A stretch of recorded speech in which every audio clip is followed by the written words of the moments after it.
Hello friends. Did you know nearly 80% of those who watch my videos aren't subscribed? If you enjoy these stories, please hit that subscribe button and leave a like. It really helps. Thank you for being here. By the way, where are you watching from? Let me know in the comments. The diesel engine of my Peterbilt hummed its familiar rhythm as I pulled into the rest stop just outside of Amarillo, Texas. The digital clock on my dashboard glowed 11:17 p.m., October 15th, 2019. My name's Zephyr. Yeah, I know. Weird name. My mother had a thing for mythology, said it meant west wind, and that it would carry me to great places. Been driving trucks for 12 years now, covering every major route from Seattle to Miami, from San Diego to Boston. I've seen my share of strange things on America's highways. Ghost lights in Texas, unexplained accidents in Nevada, drivers who swear they've seen things that couldn't possibly exist. But nothing, absolutely nothing, prepared me for what happened that October night. The rest stop was one of those older ones, built back in the 70s when the interstate system was still young and full of promise. You know the type. Concrete buildings with that institutional yellow lighting that makes everyone look sick, like they're suffering from some kind of jaundice. The vending machines hadn't been updated since the Clinton administration, still selling Tab and other sodas that most people forgot existed. The bathroom stalls had those gaps between the doors and frames wide enough to make anyone uncomfortable, and the mirrors were that scratched-up metal that barely showed your reflection. But it had a decent parking area for trucks.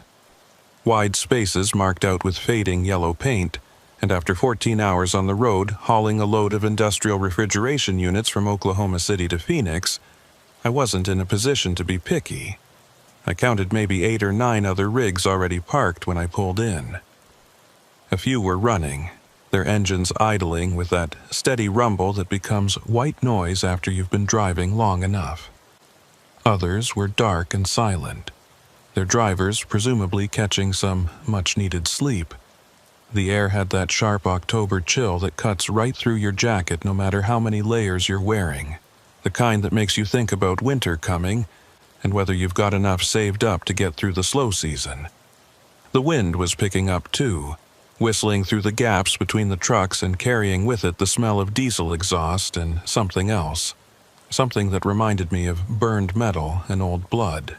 I grabbed my thermos, still had maybe half a cup of coffee that had long since gone cold, and my jacket, the heavy Carhartt one my ex-wife had bought me 3 Christmases ago, back when we were still trying to make things work. I locked my cab twice, checking the door handle both times because you can never be too careful at these rest stops. Too many stories about drivers getting robbed, or worse, while they're catching a few hours of sleep. Then I headed toward the main building, my boots crunching on the gravel and broken glass that littered the parking lot. That's when I first noticed something was off. Usually, when you walk into a rest stop at night, especially one with this many trucks parked outside, you'll run into at least 1 or 2 other drivers. We tend to congregate, share stories about traffic on I-40, complain about dispatch sending us through construction zones, compare notes on which truck stops have the best coffee or the cleanest showers.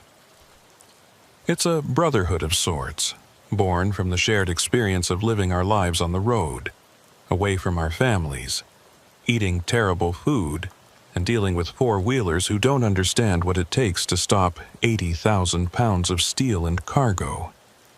But the place was empty. Not a soul in sight.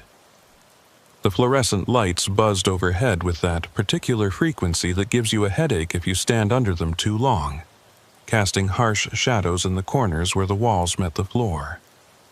The whole place smelled like industrial disinfectant trying to cover up something worse. Piss and decay, and that particular brand of human misery that accumulates in places where people only stop when they have no choice.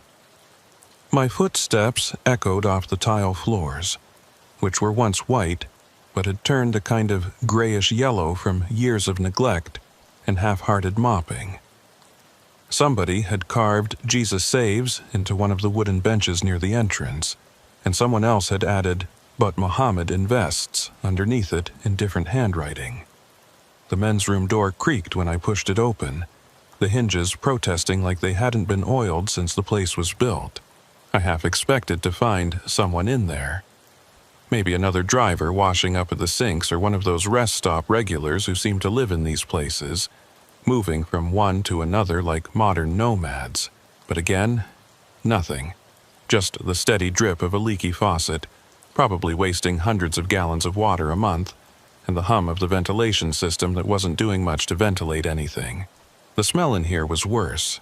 That concentrated ammonia stench that burns your nostrils mixed with the sweet, sick smell of marijuana and something chemical I couldn't identify. I did my business quickly, that feeling of being watched crawling up my spine the whole time. You know that feeling, like when you're a kid and you have to go to the bathroom in the middle of the night, and you're convinced something's waiting in the shadows, ready to grab you the moment you let your guard down. That primal fear that lives in the back of your brain, left over from when our ancestors had to worry about predators in the dark. That's what it felt like, except I'm a 43-year-old man who's seen enough real dangers on the road.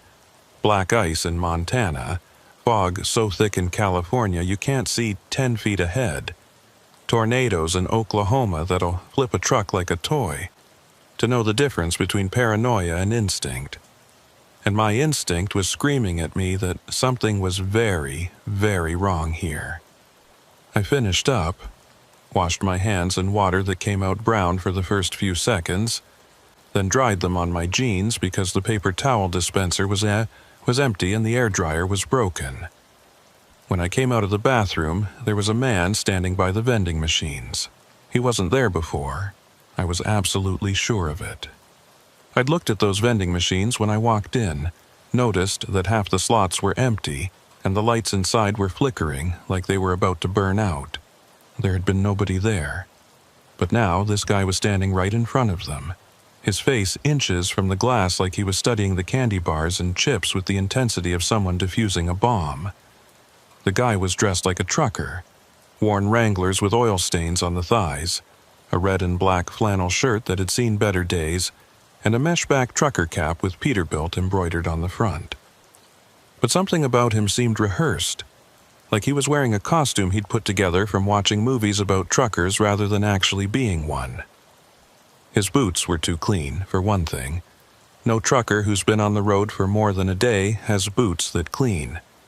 And his hands, when I could see them, were soft, uncalloused, the hands of someone who'd never had to change a tire in the rain or check tie-down straps until his fingers bled. He was probably in his 50s, thin to the point of being gaunt, with skin that looked gray under the fluorescent lights. Not pale, not washed out, but gray, like all the color had been drained out of him and replaced with something else. His hair, what I could see of it under the cap, was the color of ash. "Evening," he said, not looking at me, just staring at the vending machine like it held the secrets of the universe. His voice had a strange quality to it, like it was coming from somewhere deeper in his chest than it should, echoing slightly in the empty rest stop. "Evening," I replied, keeping my distance. I'd learned long ago that rest stops attract all kinds of people, and not all of them are harmless. Some are just lonely and want someone to talk to.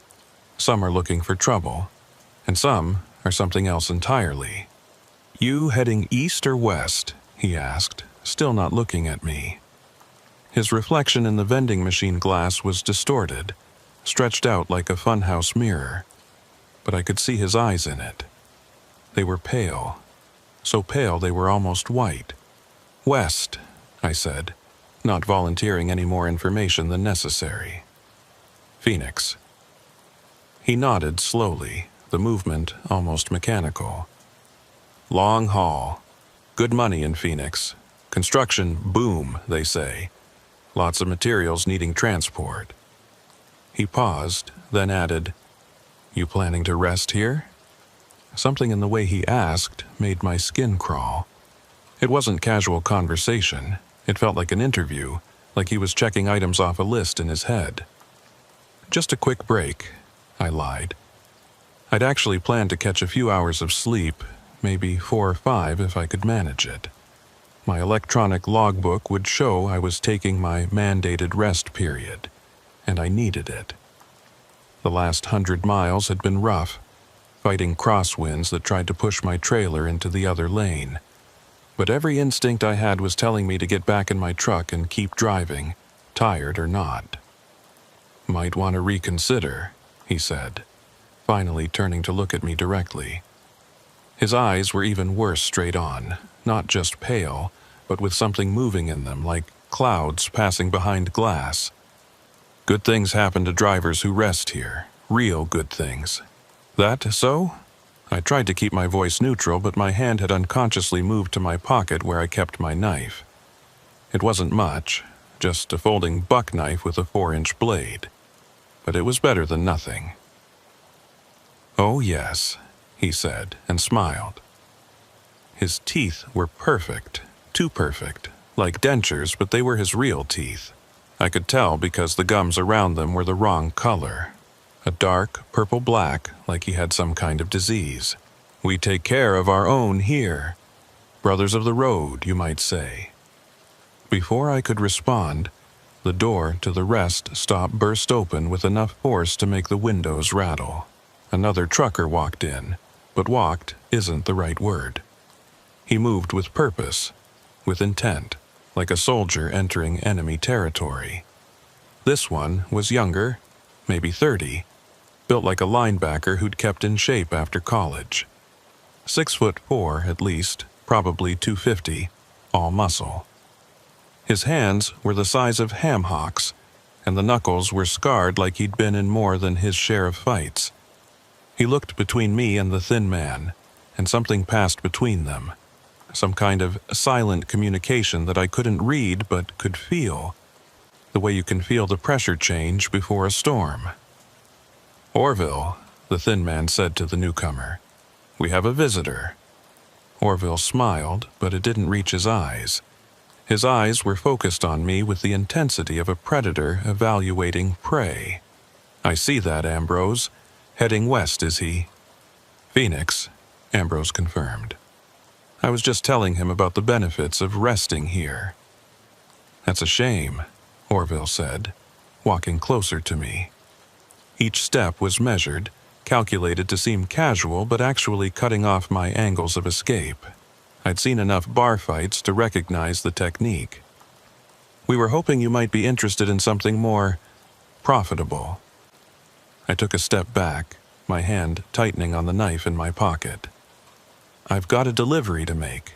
Company's expecting—" "Companies," Ambrose interrupted, moving to flank me from the other side. "Don't care about you. You know that, right? You're just a number to them, a vehicle to move their products, expendable, replaceable. They'll work you until you drop, then hire another driver before your body's cold." "But here—" He gestured vaguely at the rest stop, but somehow the gesture seemed to encompass much more.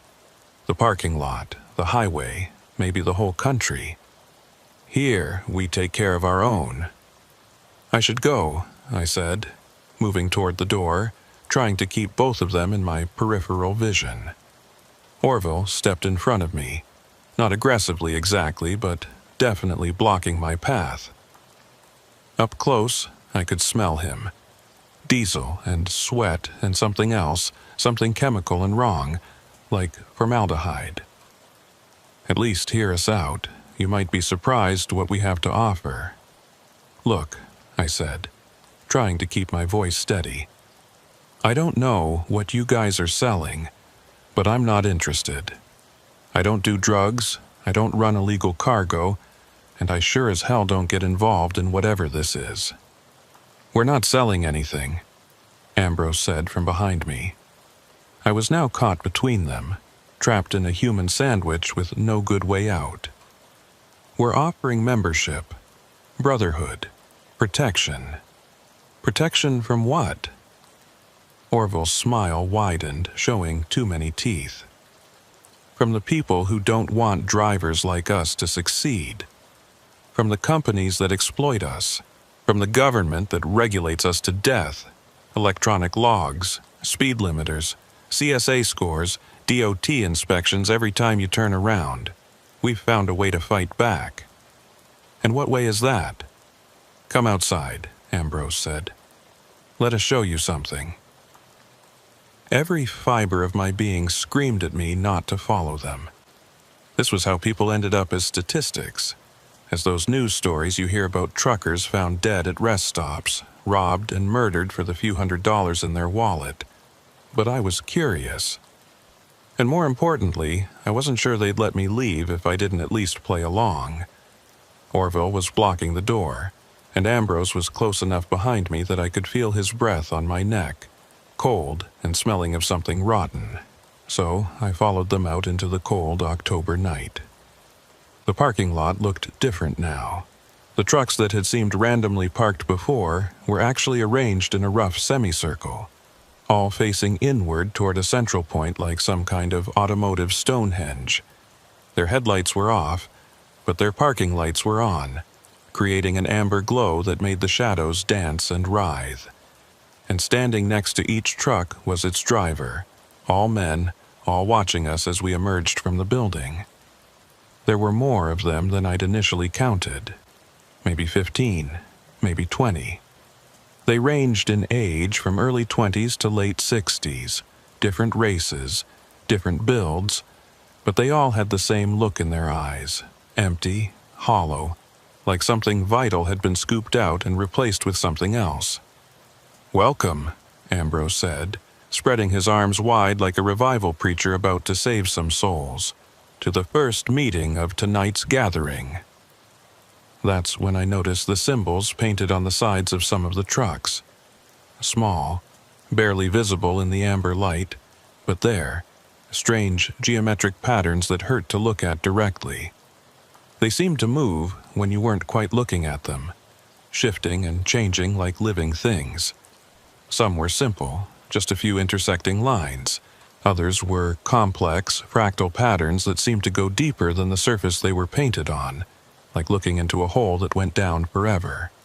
And the way the drivers stood, so still, so silent, like they were waiting for something. Not moving, barely even breathing. Just standing there like mannequins that had been posed by someone who didn't quite understand how humans were supposed to stand. "What is this?" I asked, my voice barely above a whisper. "This," Orville said, "is freedom. This is power. This is what happens when drivers stop being victims and start taking control." One of the other drivers stepped forward.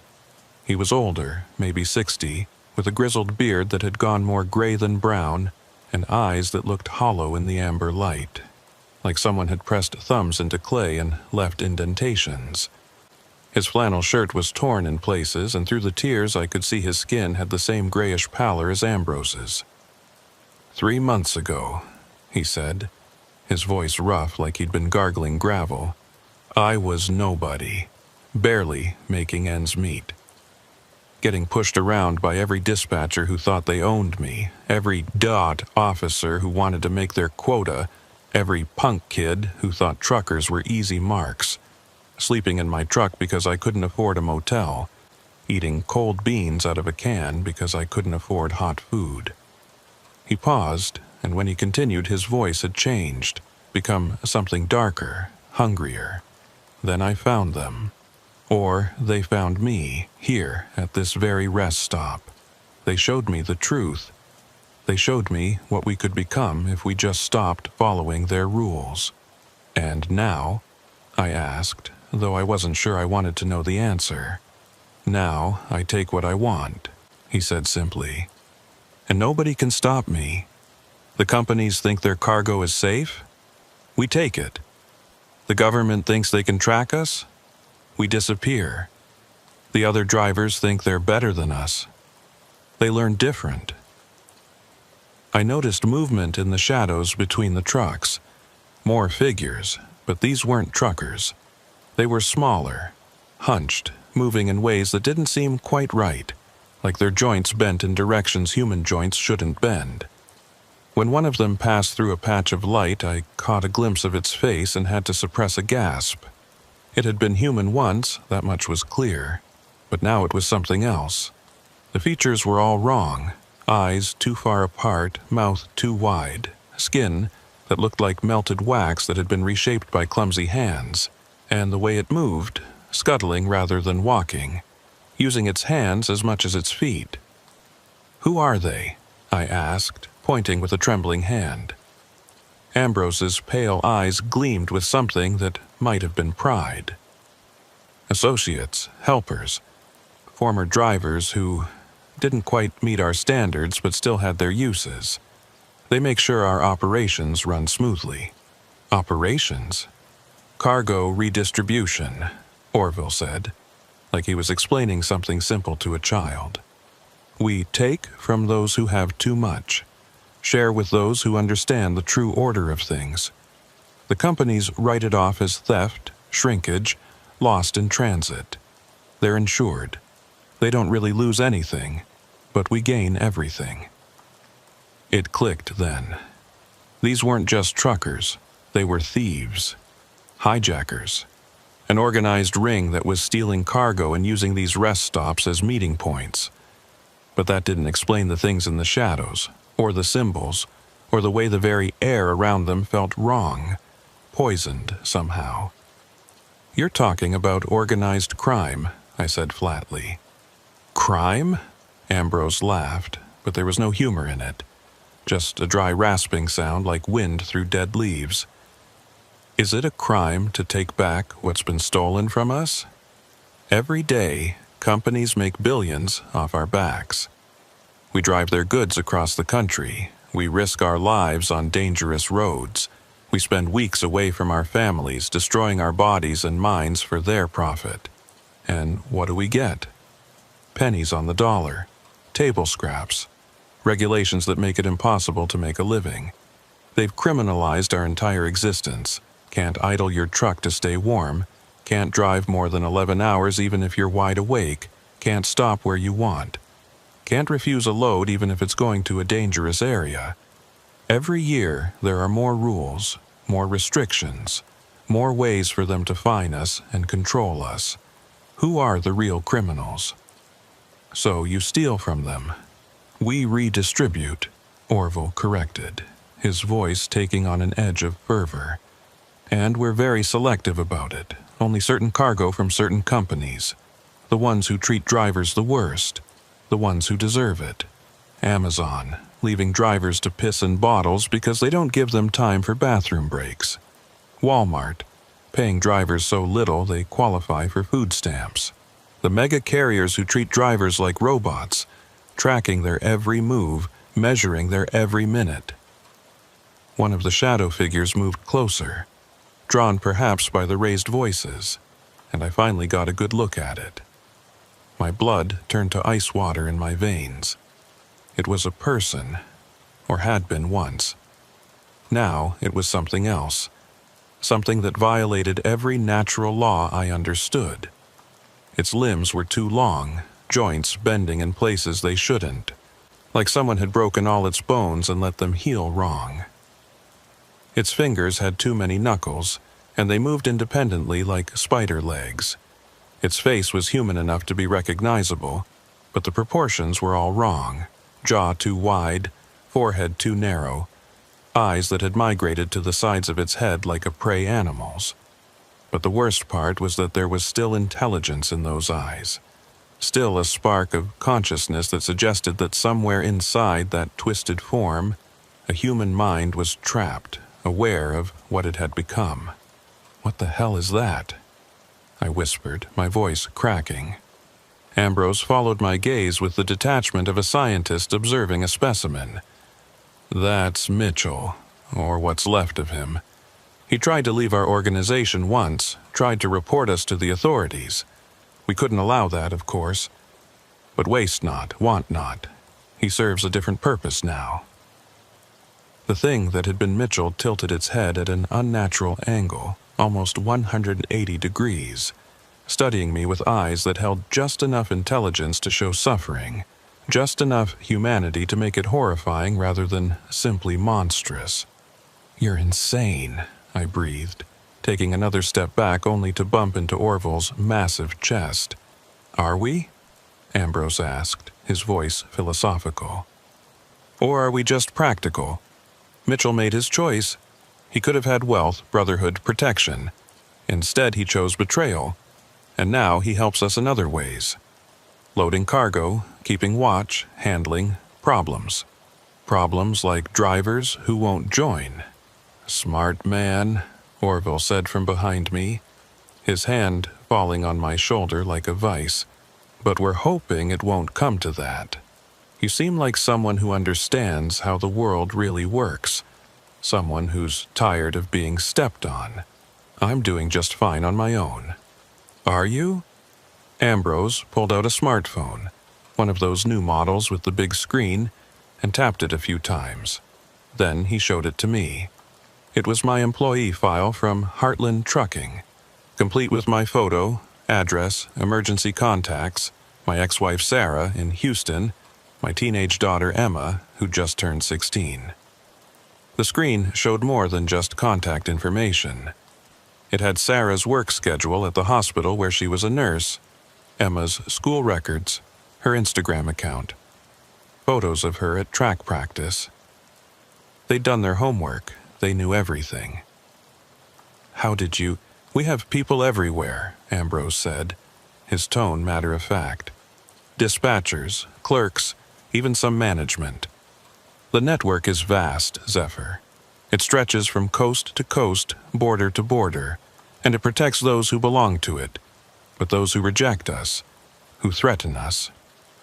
He glanced meaningfully at the Mitchell thing, which had scuttled closer, close enough that I could smell it. Rot and motor oil and something chemical, like antifreeze. "Are you threatening my family?" My hand went to my knife, though I knew it would be useless against all of them. "We're explaining reality," Orville said calmly, his grip on my shoulder tightening. "Join us, and they'll never want for anything. You'll have more money than you know what to do with. Emma's college? Paid for. Sarah's mortgage? Gone. You could retire in 5 years, 10 at most, with enough money to live like a king. Refuse us, and, well, we can't have loose ends." "We wouldn't have to," Ambrose interrupted. "Accidents happen. A nurse working late shifts, tired. Maybe her car develops brake problems. A teenage girl walking home from track practice. Maybe she takes a wrong turn, ends up in the wrong neighborhood. We wouldn't have to do anything directly. The world is a dangerous place, and without protection." He let the threat hang in the air like smoke from a cigarette. I looked around the circle again, my mind racing for options. These men had made their choice. They'd traded their humanity for money and power, allied themselves with something that turned people into those things in the shadows, and now they wanted me to do the same. The other truckers had moved closer now, tightening the circle. In the amber light from the parking lights, I could see them more clearly. Each one had the same hollow look in their eyes, like something essential had been drained out of them and replaced with something else, something that wore their faces like masks. Some of them had visible marks on their exposed skin. Not tattoos, but something that looked burned or carved into the flesh. Symbols that matched the ones painted on the trucks. One of them, a Hispanic man in his 40s with a mustache that had gone gray at the edges, was muttering something under his breath. It wasn't English, wasn't Spanish either. It sounded older than both, a language that predated highways and trucks, maybe predated civilization itself. The words made my teeth ache just hearing them. "What's this mark you mentioned?" I asked, stalling for time while my mind raced for a way out. Orville rolled up his sleeve with the practiced motion of someone who'd done this demonstration before. On his forearm was a brand, not a tattoo, but an actual burn mark in the shape of that same geometric pattern I'd seen on the trucks. But this one was different. It seemed to move slightly, like it was alive under his skin, pulsing with a rhythm that didn't match his heartbeat. The skin around it was discolored, not red or inflamed like a fresh burn, but that same grayish color I'd noticed on Ambrose, spreading out from the mark like an infection. "It bonds you to the network," he explained, his voice taking on the tone of a teacher explaining something to a particularly slow student. "Lets us know where you are, lets you know where we are, and it ensures loyalty." "Ensures? You can't betray what you're part of," Ambrose said, moving around to where I could see him better. In the amber light, his pale eyes looked almost luminescent, like a cat's eyes catching headlights. "The mark makes sure of that. Try to go to the cops and your tongue won't work. The words simply won't come. Try to run and your legs won't carry you far. It's insurance for both sides." "Both sides of what?" I asked, though I was starting to piece it together. "The arrangement," Ambrose said. "We serve the network, and the network serves, well, let's call them our senior partners." "Senior partners?" Orville laughed, a sound like grinding gears. "You didn't think we came up with this on our own, did you? The knowledge, the power, the ability to reshape flesh and bone?" He gestured at the Mitchell thing, which had crawled even closer, its malformed hands leaving wet prints on the asphalt. "This is ancient, Zephyr, older than the highways, older than America. There have always been those who travel the roads, carrying more than just cargo. And there have always been things that hunger for what humans can provide." "You're talking about demons," I said flatly. "Devils, evil spirits, labels," Ambrose said dismissively, waving a hand like he was swatting away a fly. "Human words for things humans don't understand. They're no more demons than we are angels. They're just different, from somewhere else, and they're willing to trade." "Trade what?" "Power for service," Orville said. "We bring them what they need. They give us what we want. Simple capitalism, really. The most American thing in the world." "What do they need?" The circle of truckers all smiled at once, the synchronization of it making my skin crawl. It was like watching puppets all pulled by the same string. "Experiences," Ambrose said softly. "They feed on experiences. Fear, pain, desperation, hope, love, all of it. Human emotions are like wine to them, and the stronger the emotion, the better the vintage. A mother's terror when her child goes missing. A father's rage when he realizes he's been betrayed. A young girl's hope turning to despair when she realizes no one is coming to save her." My stomach turned. "You're talking about kidnapping, murder." "Sometimes," Orville admitted without a trace of shame. "But not always. Sometimes it's just about creating situations. A truck jackknifes at just the right moment, causing a pileup. Families separated, lives destroyed, all that beautiful chaos and emotion for our partners to feast on. And in return, we get wealth, protection, and power. That's evil. Pure evil." "Evil?" Ambrose tilted his head, genuinely seeming to consider the word. "Is a lion evil when it eats a gazelle?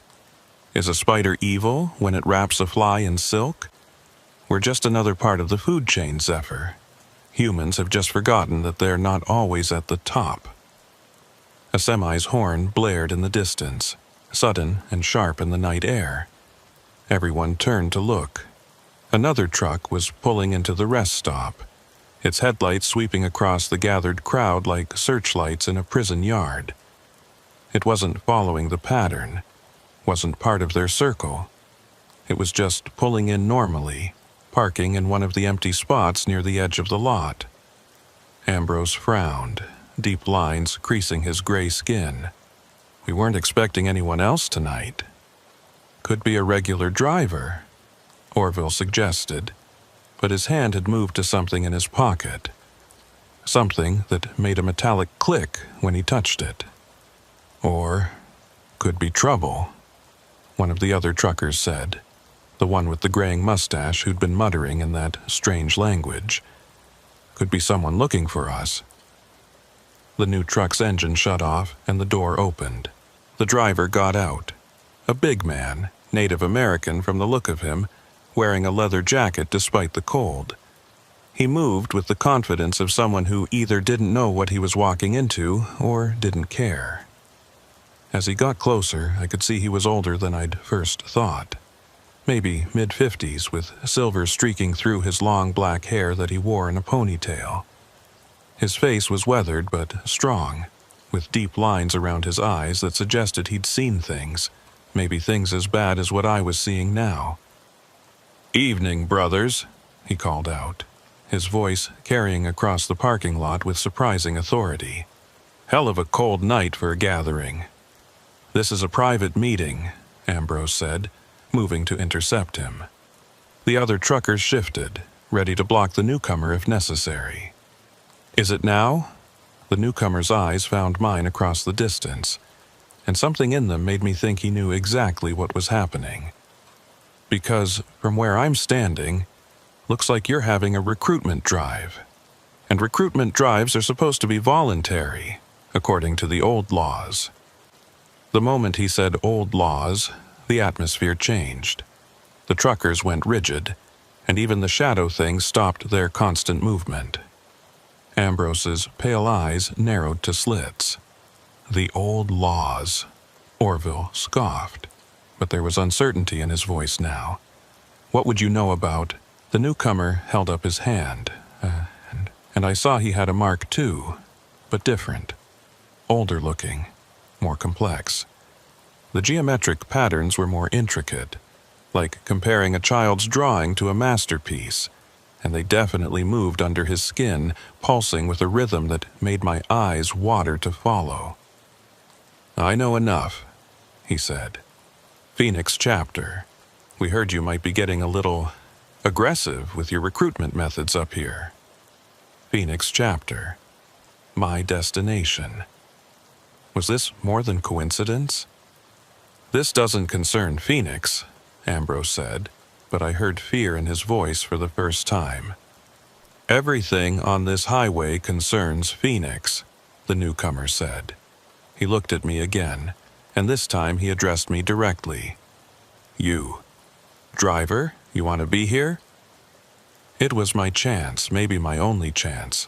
"No, they're threatening my family if I don't join." The newcomer shook his head slowly, and several of the truckers took a step back. Even the Mitchell thing retreated into the shadows. "Amarillo chapter always was too eager," the man said. "You're violating the accords, brothers. Forced recruitment brings attention. Attention brings hunters. You want another situation like Little Rock?" The mention of Little Rock had an immediate effect on the gathered truckers. Several of them shifted uncomfortably, and even the twisted things in the shadows seemed to pull back. Ambrose's pale eyes narrowed, but there was fear there now, mixing with his anger. "Little Rock was different," he said carefully. "Those were rogue elements." "Were they?" the Phoenix driver asked, walking closer. In the harsh light of the rest stop, I could see his mark more clearly. It wasn't just older, it was different in nature, like comparing a crude copy to an original. The geometric patterns were more intricate, and they definitely moved under his skin, pulsing with a rhythm that made my eyes water to follow. Or were they just another chapter that got too greedy, too violent, and brought the wrong kind of attention? "Who are you?" Orville demanded. "Phoenix chapter doesn't have authority here." "Name's Joseph Crowdog," the man said, and several of the truckers took another step back. Even Ambrose looked shaken. "We've heard of you," Ambrose said quietly. "You're one of the first." "Not the first, but old enough," Joseph confirmed. He turned to me. "You, what's your name?" Zephyr. He nodded. Unusual name. Good name. Listen to me, Zephyr. These men, they're offering you something real. The network exists. The power is real. The money is very real. But what they're not telling you is the cost. We've told him, Orville started. Have you? Joseph interrupted. Have you told him about the dreams? About how the mark burns when you try to sleep? About how you'll start seeing things in your mirrors that aren't there, or maybe are there but shouldn't be? Have you told him about the hunger? The hunger? I asked. Joseph rolled up his other sleeve. His entire arm was covered in marks, overlapping patterns that created a map of scars and burns that seemed to writhe in the fluorescent light. But worse than that was what was between the marks. Patches of skin that looked like they were turning into something else. Something that reminded me uncomfortably of the twisted things in the shadows. The more you use the network, the more you need it, Joseph explained. The mark isn't just a bond, it's a parasite. It feeds on you, and you feed it through the work. Skip a job, miss a meeting, try to go straight for too long, and it starts eating you from the inside. Eventually, you become like them. He nodded toward where Mitchell crouched in the shadows. Still conscious, still aware, but no longer human. No longer able to die. Just existing in service to the network forever. That's not, Ambrose began. Show him your chest, Ambrose, Joseph commanded. Show him what 20 years in the network really looks like. Ambrose didn't move, but his hand unconsciously went to his chest, pressing against something under his shirt. He won't, so I will, Joseph said, and pulled off his leather jacket and shirt. His entire torso was covered in the marks, layer upon layer of them, creating a map of scars and burns that seemed to writhe independent of his movement. But worse than the marks was what was happening to his skin between them. It was changing, becoming something that wasn't quite flesh anymore. In some places it looked like scales, in others like chitin. Some patches seemed to be developing eyes, small, black, unblinking things that tracked movement independently. This is what dedication to the network looks like, Joseph said, his voice carrying across the silent parking lot. This is what they're really offering you. Not freedom, not power, just a different kind of slavery, a worse kind, because at least human masters eventually die. The things we serve, they're eternal, and so is our service. You're still here, Orville pointed out, though his voice had lost much of its earlier confidence. Still working, still part of it. Because I can't leave, Joseph said simply. None of us can, once we're in deep enough. The mark won't let us. Try to run, and it brings you back. Try to die, and it won't let you. I've been trying to find a way out for 15 years. He put his shirt back on and faced me. But you still have a choice. The Amarillo chapter broke protocol by threatening you. Under the old laws, the ones that founded the network, recruitment must be voluntary. Truly voluntary, not coerced. The old laws are just guidelines, Ambrose said, but he sounded desperate now. Are they? Joseph pulled something from his pocket. A coin, ancient-looking, made of some metal that seemed to absorb light rather than reflect it. The symbols on it matched the marks, but these were the originals, the source from which all the others had been copied. I invoke the right of arbitration. Denver rules. The effect was immediate and absolute. All the truckers, even Ambrose and Orville, dropped to their knees like someone had cut their strings. The twisted things in the shadows prostrated themselves completely, pressing their misshapen bodies to the ground with sounds like breaking joints. Even the air seemed to change, becoming heavier, charged with something that made my skin prickle. "What's happening?" I whispered. The network has rules older than the highways, Joseph explained, though he kept his eyes on the kneeling truckers. Rules written by the things that gave us the marks. I'm calling on those rules now. You get to leave free and clear. No retaliation against you or your family. The chapter won't accept this, Ambrose said from his knees, his voice strained, like speaking was physically painful. The chapter doesn't have a choice, Joseph replied, unless you want to challenge me directly. Ambrose looked up, and for a moment I thought he might actually do it. His face was changing, features shifting, becoming less human. His jaw was extending, teeth multiplying and sharpening. His pale eyes were spreading apart, migrating toward the sides of his head. But then he looked at Joseph's marks, at the way they pulsed with power, at the things growing from his skin that suggested how far the transformation could go, and he lowered his head again. "The challenge is declined," he said, through gritted teeth that were no longer entirely human. "Smart choice." Joseph turned to me. "Get in your truck. Drive to Phoenix. Don't stop at any rest stops along the way. Gas stations only, and only in daylight. When you get to Phoenix, deliver your load and forget this ever happened." "Will they really leave me alone?" I asked, looking at the kneeling figures, at the shadow things that writhed in apparent agony. "They'll have to. I've invoked the old laws. Breaking them would bring consequences worse than anything the cops could do." He paused, and his expression softened slightly. "But Zephyr, don't ever speak of this. Don't warn other drivers. Don't try to be a hero. The network has existed for decades, maybe centuries. It's too big to fight, too connected to stop. Your only option is to stay invisible to it." I nodded, already backing toward my truck. "Thank you." "Don't thank me," Joseph said, and there was infinite sadness in his voice. "I'm not doing this out of kindness. The network needs to stay hidden to survive. Forced recruitment leads to scared drivers talking to the wrong people. That leads to investigations. Investigations lead to exposure. And exposure—" He glanced at the twisted things, at what Mitchell had become. "Exposure would be bad for everyone." I made it to my truck, my hands shaking so badly I could barely get the key in the lock.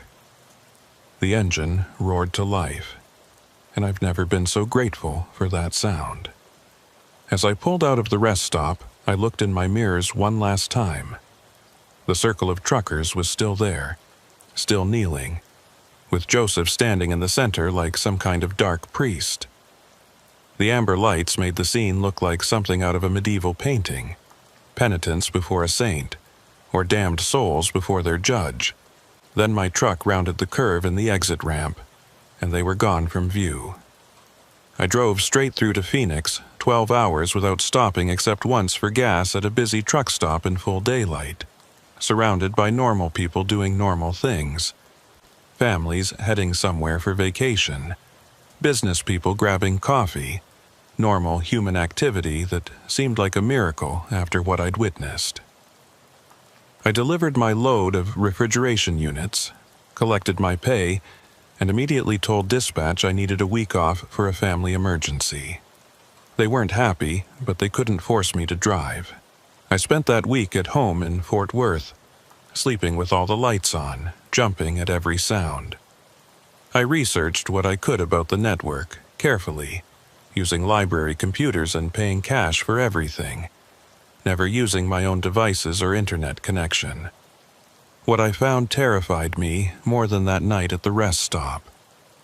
Disappearances along major trucking routes had increased by 300% in the last 5 years, but they were spread out enough that no one had connected them.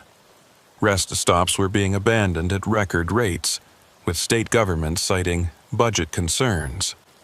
But if you dug deeper, the reports always mentioned unusual activity or safety concerns before closure. The rest stop outside Amarillo, where I'd had my encounter? It was closed 2 weeks after that night, officially for renovation. It never reopened. There were rumors in the darkest corners of trucker forums, posts that would appear for a few hours before being deleted. Drivers who'd seen things, encountered things, and lived to tell about it. Stories about trucks that would appear and disappear on stretches of highway where there were no exits. Cargo that would vanish from locked trailers. Drivers who would change, becoming something else, something wrong. But what scared me most was the pattern I started to see. The stolen cargo, the redistributed goods, they weren't random. It was specific items going to specific places. Electronics going to coordinates in the desert where there was supposedly nothing. Chemicals being rerouted to abandoned industrial sites. Construction equipment vanishing near old mining towns. Medical supplies, especially surgical equipment and preservation chemicals, disappearing from hospitals and ending up nowhere. Or at least nowhere on any official record. It was like they were building something, or feeding something, or both. I went back to driving after that week, but everything was different. I stuck to day runs when I could, short hauls that would have me home by dark. When I had to do overnight runs, I planned them carefully. Major highways only, well-lit truck stops with security cameras and lots of people. Never rest stops, never alone. But I couldn't stop thinking about what Joseph had said, about the things that gave them the marks.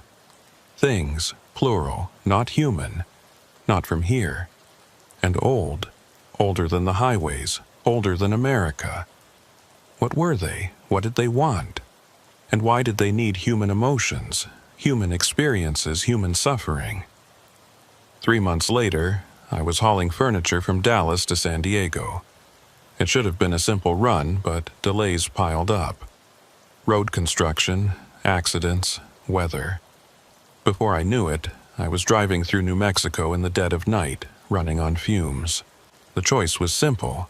Risk running out of gas on a dark highway, or stop at the rest stop 5 miles ahead that had diesel pumps. I told myself I'd just fuel up and go. 5 minutes, maximum, in and out. The rest stop was newer than the one outside Amarillo, well lit with security cameras visible. There were 3 other trucks there, all parked normally, no suspicious circles or gatherings. Just drivers catching some sleep. Normal. Safe. I pulled up to the pump, swiped my card, and started fueling. That's when I noticed the writing on the bathroom wall, visible through the open door. Graffiti, but not the usual kind. It was those symbols, the geometric patterns, drawn in what looked like dried blood. My hands started shaking again, that same tremor I'd had 3 months ago. I yanked the nozzle out, not even caring that I'd only gotten half a tank, fuel splashing on my boots. I needed to get out of there, now. But as I moved to get back in my cab, I heard a voice that made my blood freeze. Zephyr. I turned slowly, every muscle tense. Orville stood there, but he was different now. The 3 months since our last encounter had not been kind to him.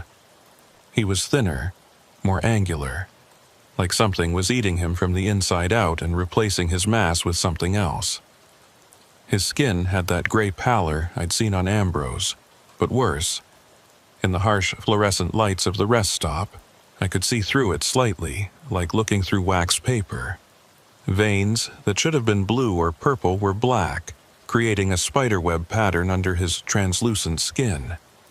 His eyes had that same pale quality Ambrose's had, but they'd migrated further apart, and I could see through them too, like looking through dirty ice. "You're not supposed to be here," I said, my hand going to the tire iron I kept by the driver's seat. It wasn't much of a weapon, but the cold metal gave me something to focus on besides my fear. "The old laws protect you from forced recruitment," Orville said, his voice carrying an odd echo, like 2 people speaking slightly out of sync. They don't protect you from chance encounters. Joseph said, "Joseph Crow Dog is dead," Orville interrupted, and something in his tone told me he wasn't lying. Or as dead as someone with that many marks can be. The Phoenix chapter found him trying to burn off his marks with acid. The marks didn't like that. They took him fully. He's like Mitchell now, but worse.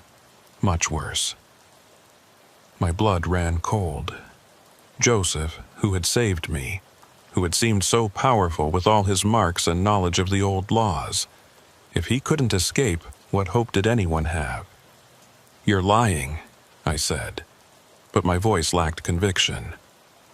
Orville pulled out a phone, the screen cracked but still functional, and showed me a video. I wished immediately that he had been lying. The thing in the video had Joseph's face, or part of it, but the rest, the marks had grown, spread, transformed him into something that made Mitchell look human by comparison. His body had elongated, stretched like taffy, with too many joints in all the wrong places. The marks had become three-dimensional, growing out of his skin like twisted metal sculptures. And his face, half of it was still recognizably Joseph, frozen in an expression of eternal agony.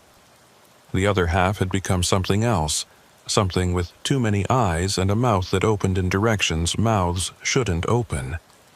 But the worst part was that he was still conscious. You could see it in the human eye that remained, the intelligence trapped in that ruined form, aware of what he'd become but unable to die, unable to escape. "The network doesn't forgive betrayal," Orville said, putting the phone away. "Even the attempt to leave is betrayal." Joseph knew that. He knew what would happen if he tried to remove the marks. But he did it anyway. The pain of existence became too much, even for one of the first. "I never joined," I said, trying to keep my voice steady. "I can't betray what I was never part of." "True," Orville admitted. "But you know about us. You've seen us, you've cost us recruits. Did you know that? 3 drivers who were ready to join heard about someone getting away, someone the great Joseph Crow Dog protected. They thought they could walk away too. Good for them. They were wrong." Orville showed me more videos on his phone, flipping through them like vacation photos. I won't describe what I saw. I can't. But those 3 drivers, what happened to them made Mitchell and even Joseph look fortunate by comparison. "What do you want?" I asked, though I was afraid I already knew the answer. "The network has evolved since you last encountered us," Orville said, taking a step closer. I could smell him now. That mix of diesel and decay, but stronger, with an undertone of something chemical and wrong. "We've found new methods, better methods, ways to mark someone without their consent, without breaking the old laws." "That's not possible." Joseph said a lot of things," Orville interrupted. "But Joseph didn't know everything. The old laws are complex, full of loopholes for those who know where to look. For instance, did you know that if someone willingly transports an item for the network, even unknowingly, it creates a connection? A tiny thread that can be pulled to weave a larger web." He held up a small device, like a modified insulin pen, but the needle was wrong. Too long, too thick, and it seemed to move on its own, writhing like a worm. Technology and the old ways combined. One little prick, barely a mosquito bite, and the mark begins to grow, slowly at first. You might not even notice for weeks, maybe months.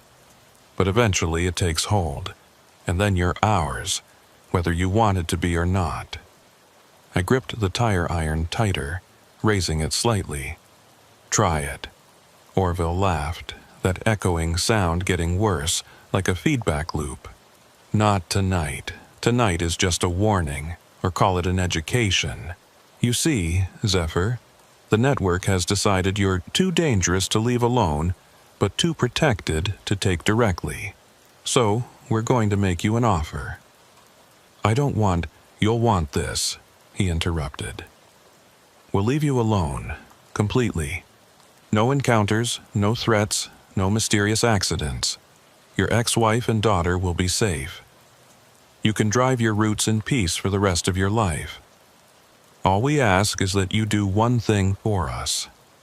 Despite myself, I asked, what? Transport one package, one time. Detroit to Miami. You don't ask questions, you don't look inside, you don't stop except for fuel. Do that, and you'll never see us again.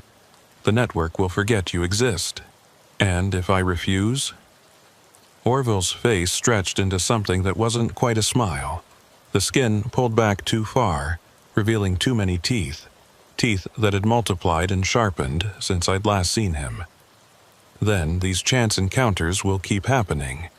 And eventually, one of us might accidentally scratch you with something sharp.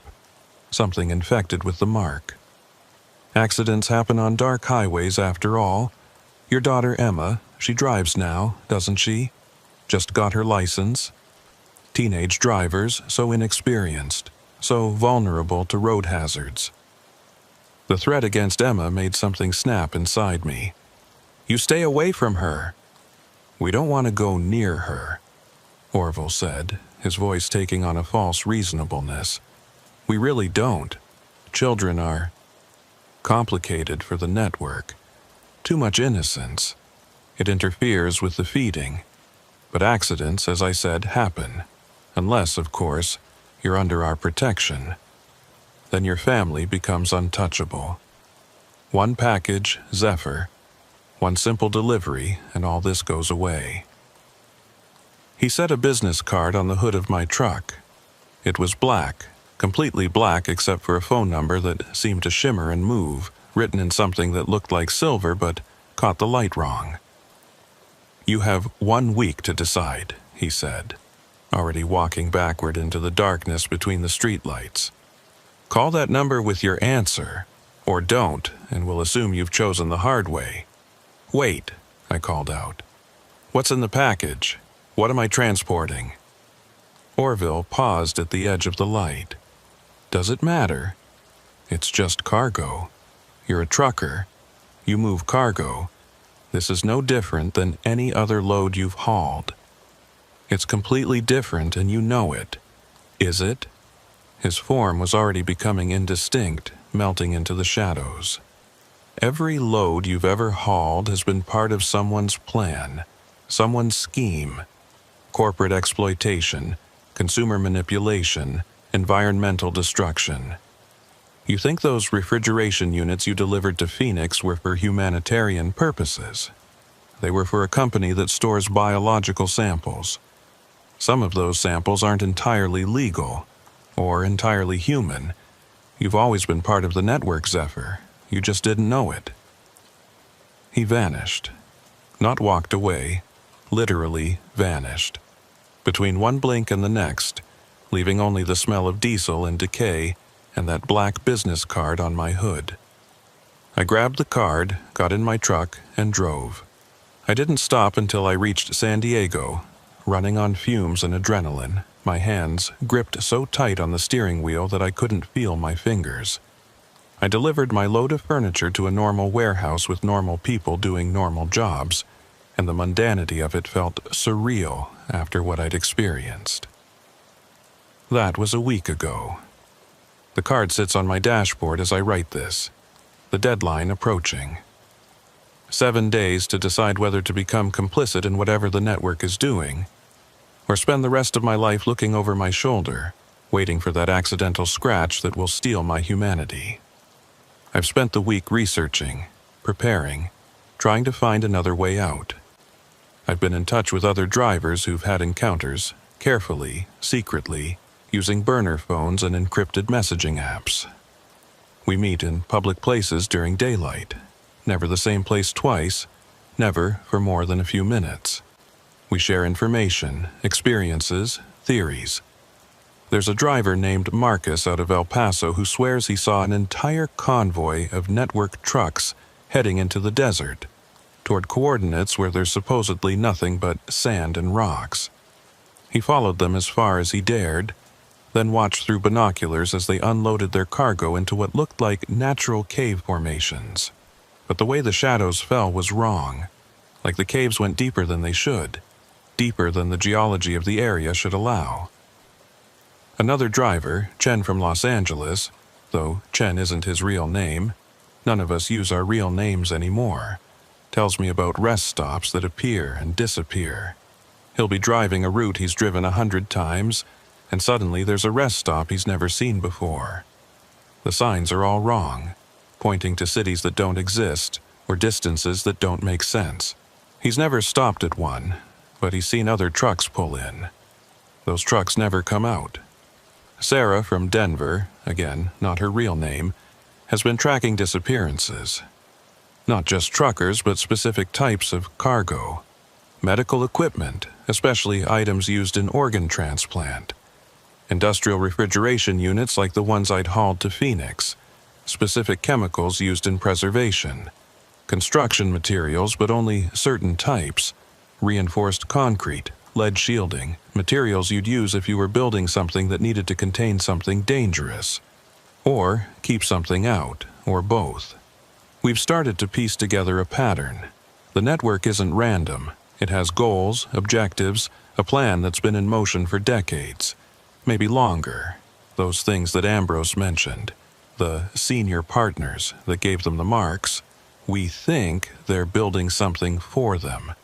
Or building something to bring more of them here. Or worse, building something to transform here into wherever they come from. But knowing this doesn't help me with my immediate problem. The deadline is tomorrow. I have to make a choice. I've considered going to the authorities, but with what evidence? A business card with a phone number? Stories about rest stops and transformed truckers? They'd think I was crazy. Maybe put me on a psychiatric hold. And then I'd be helpless when the network came for me. I've considered running, just disappearing, changing my name and starting over somewhere else. But the network found Joseph in Phoenix. They have people everywhere. Dispatchers, DOT officers, truck stop employees. Where could I go that they couldn't find me? I've even considered taking the package, doing what they want. One delivery. Miami's a major port city. Whatever's in that package is probably leaving the country anyway. It's not my responsibility what happens after that, right? I'd just be a courier, a small cog in a machine that would keep turning with or without me. But I keep thinking about those videos Orville showed me. The 3 drivers who tried to walk away. What was done to them? And I know that if I take that package, I'm not just complicit. I'm actively participating in a system that does that to people. That transforms them into living nightmares. That feeds on human suffering. There's another option, one that Sarah suggested when we met yesterday at a crowded McDonald's during the lunch rush. Surrounded by normal people living normal lives, unaware of the darkness that travels the highways they depend on. What if we fight back? She said, keeping her voice low. Not directly, that would be suicide. But what if we start documenting everything? Building a case that's so overwhelming, so undeniable that someone has to listen. They control people in law enforcement, I reminded her. Media, government. Not everyone, she insisted. They can't control everyone.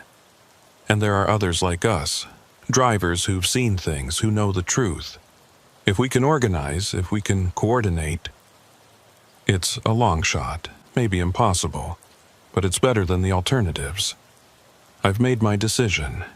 Tomorrow, when the deadline arrives, I'm not going to call that number. But I'm not going to run either. I'm going to keep driving, keep documenting, keep connecting with others who know the truth. We're going to build a network of our own. Not one based on marks and transformations and feeding ancient things, but one based on protecting innocent drivers from the darkness that lurks at rest stops. Marcus has a cousin who works in cybersecurity, someone who can help us set up secure communications. Chen knows a journalist who's been investigating unexplained disappearances along trucking routes, someone who might be willing to listen if we can provide enough evidence. Sarah has been mapping the rest stops where encounters have happened, looking for patterns, trying to predict where the network will strike next. It's not much. We're just a handful of truckers against something ancient and powerful and connected to things beyond human understanding. But we have advantages too. We know the roads. We know the community. And most importantly, we're still human. We can still choose. The black business card sits on my dashboard, the silver numbers seeming to pulse in rhythm with my heartbeat. Tomorrow, the deadline will pass. Orville will know I've refused their offer. And then, I don't know what happens then. But I do know this. I'm done being afraid. I'm done looking over my shoulder. If the network wants me, they're going to have to come for me. And when they do, they'll find I'm not alone. There are others like me, drivers who've seen the truth and refuse to be part of it. We're out there on the highways, watching, waiting, protecting those who don't even know they need protection. My name is Zephyr, and I'm a truck driver. I haul freight from point A to point B, obey the speed limits mostly, and maintain my logbook when I remember. But I'm also something else now. I'm part of a resistance, a guardian of the highways, a witness to the darkness that lurks at rest stops after midnight. And if you're reading this, if you drive trucks for a living, or even if you just travel the highways regularly, remember this: not all rest stops are safe. Not all truckers are human anymore. And if someone offers you something that seems too good to be true, that promises power and wealth and protection, run. Run fast and far, and don't look back. Because the network is real. The marks are real. The things that give the marks are real. And once they have you, there's no going back. Joseph Crow Dog learned that the hard way. Those 3 drivers who tried to walk away learned it even harder. Mitchell learned it first, becoming one of those shadow things that scuttle between trucks in the dark. But we're learning too. Learning how to fight back. Learning how to protect ourselves and others. Learning that maybe, just maybe, the network isn't as invincible as it seems. The war for America's highways has begun. It's a quiet war, fought in the shadows of rest stops and the margins of truck stop parking lots. Most people don't know it's happening. Most truckers don't know it's happening. But it is, every night, as the network grows and spreads and feeds, and as we work to stop it. Stay safe out there. Keep your doors locked and your eyes open. Trust your instincts. If a rest stop feels wrong, it probably is. And if you see geometric patterns painted on trucks, symbols that hurt to look at directly, marks on drivers' arms that seem to move under the skin, keep driving. Don't stop, don't investigate, don't try to be a hero. Unless, of course, you're ready to join the fight, then find us. We're out there, the unmarked ones, the ones who saw the truth and said no. We're watching. We're waiting. We're protecting the innocent from the darkness that travels the highways. The deadline is tomorrow. By the time you read this, I'll have either won my freedom or lost it forever. But either way, the message will survive. The warning will spread. And maybe, just maybe, we can stop the network before it's too late. Before we all become like Mitchell, or Joseph, or whatever worse things are being created in those desert caves where network trucks deliver their mysterious cargo. Time's running out. For me, for all of us. But we're not giving up without a fight. The deadline came and went. I didn't call the number on that black business card. Instead, I threw it in a trash can at a busy truck stop, then thought better of it and fished it out, burning it with my lighter in the parking lot. The silver numbers writhed as they burned, and I swear I heard something scream, though it might have been my imagination, or maybe not. After everything I'd seen, I wasn't sure what was imagination anymore, and what was the horrible reality that most people were blessed to never encounter? For 3 days after the deadline, nothing happened. I almost started to believe that maybe Orville had been bluffing, that the network had decided I wasn't worth the trouble. I hauled a load of agricultural equipment from Fort Worth to Sacramento, sticking to major highways, stopping only at crowded truck stops during daylight hours. I kept in touch with Sarah, Marcus, and Chen through our encrypted channels, sharing routes and checking in at regular intervals. We'd developed a system. If anyone went more than 6 hours without checking in, the others would start looking for them. It was on the 4th night that things started to go wrong. I was heading back east with a load of electronics, driving through Nevada on I-80. It was around 2 a.m., that dead time when the highway becomes a river of darkness punctuated only by the occasional headlight.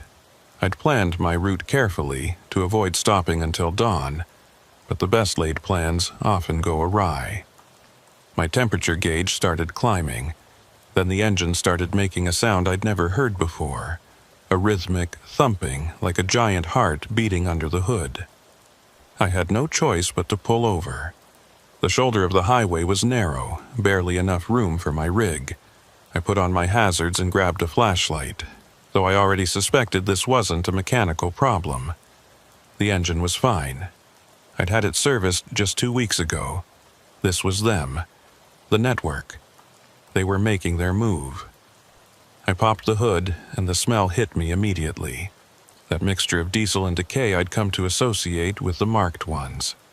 But there was something else too, something organic and wet. My flashlight beam caught it. Flesh, growing on my engine block. Pulsing, breathing flesh with veins that connected to my fuel lines and arteries that wrapped around my alternator. Jesus Christ, I whispered, stumbling backward. He can't help you here, a voice said from the darkness. I spun around. Ambrose stood there, but he was barely recognizable as human anymore. The transformation that had been starting when I last saw him had progressed dramatically. His body was elongated, stretched like he was being pulled from both ends. His arms reached almost to the ground, with too many elbows bending in impossible directions. His face had split partially down the middle, revealing a second face underneath, one that was all teeth and eyes. The geometric marks weren't just on his skin now. They were his skin, raised and three-dimensional, creating a topography of scars and symbols that moved and shifted constantly. "You missed your deadline," he said, both mouths moving slightly out of sync. That was unwise. "I'm not joining your network," I said, trying to keep my voice steady while reaching for the tire iron I kept in the cab. "Oh, but you already have," Ambrose said, gesturing to my engine. "You've been driving with our gift for the last 100 miles. The flesh is already bonding with your truck's systems. In another hour, maybe 2, the merger will be complete. Your truck will become alive. And since you're connected to your truck, registration, insurance, all those legal bonds, you'll be connected to it too. The mark will grow from machine to man. Clever, isn't it? We don't have to mark you directly. We just mark your property and let the connection do the rest." I looked at the flesh growing on my engine, watched it pulse and spread. It was already covering half the engine block, and I could see tendrils reaching for other components. "How do I stop it?" "You don't," another voice said. Orville emerged from the other side of my truck. He was even worse than Ambrose, if that was possible. His transformation had taken a different path. Instead of elongating, he'd become broader, more massive. Extra arms had sprouted from his torso, each one ending in hands that had too many fingers. His head had partially separated into 3 distinct sections, each with its own face, all of them wrong in different ways. But we're reasonable. We'll give you one more chance. Transport the package, Detroit to Miami. Do that and we'll remove the flesh from your truck. Refuse, and, well, you'll become part of your truck, and your truck will become part of the network. Mobile, conscious, eternal. Just another vehicle for our purposes. You're insane. Sanity is a human concept, Ambrose said. We've moved beyond human. A pair of headlights appeared in the distance, growing larger. Another truck. For a moment, I felt hope. Maybe it was a state trooper, or another driver who could help. But as the vehicle got closer, I realized it was a semi, and it was slowing down, pulling over behind my rig. The door opened, and someone got out. At first, I didn't recognize her. The figure was too distorted, too wrong. But then I heard the voice. "Hello, Zephyr." It was Sarah from Denver, who'd been helping organize our resistance. But she was marked now, the geometric patterns glowing faintly under her skin. Her transformation had just started. She still looked mostly human, but her eyes had that pale quality, and her movements were too fluid, like her joints had been loosened. "Sarah, no," I breathed. "How?" "They came for me 2 nights ago," she said, her voice carrying that slight echo I'd heard in Orville's. "I tried to fight, tried to run, but you can't run from something that controls half the trucks on the highway. They boxed me in, gave me a choice, join or become like Mitchell. I chose to join. At least this way I'm still mostly myself. For now. You betrayed us. I survived," she corrected. "And now I'm here to convince you to do the same. Take the package, Zephyr. It's not that bad. The mark, it changes you, yes, but it also opens your eyes. I can see things now, understand things. The network isn't evil, it's just different. A different form of existence. You sound like them. Because I am them now, and soon you will be too. One way or another." More headlights appeared on the highway. Then more. Truck after truck was pulling over, creating a line of semis along the shoulder. Their drivers got out, all of them marked. All of them in various stages of transformation. Some still looked human enough to pass in public. Others were so far gone they could only move in darkness. And in between the trucks, those shadow things, the fully transformed ones like Mitchell, scuttled and writhed. I was surrounded, trapped. "This is bigger than just the Amarillo chapter," I said, understanding dawning. "Every chapter," Ambrose confirmed. "When you refused our generous offer, word spread. You've become something of a celebrity in the network. The driver who said no. The one who thought he could resist. Some wanted to kill you outright. Others wanted to make an example of you. But the senior partners had a different idea." "The senior partners? They're curious about you," Orville said, all 3 of his faces grinning. "A human who saw the truth and still refused, that's rare. They want to study you, understand you, and then remake you into something special, something new. You should be honored." "Go to hell." "Hell?" Ambrose laughed, that dry, rasping sound. "Hell is a human concept, too. Where we're going, where we're taking this world, is so much more interesting than any hell humans have imagined." The flesh on my engine had spread to cover the entire block now. I could see it pulsing faster like it was excited. Tendrils were reaching for the cab, trying to find a way in. It was only a matter of time.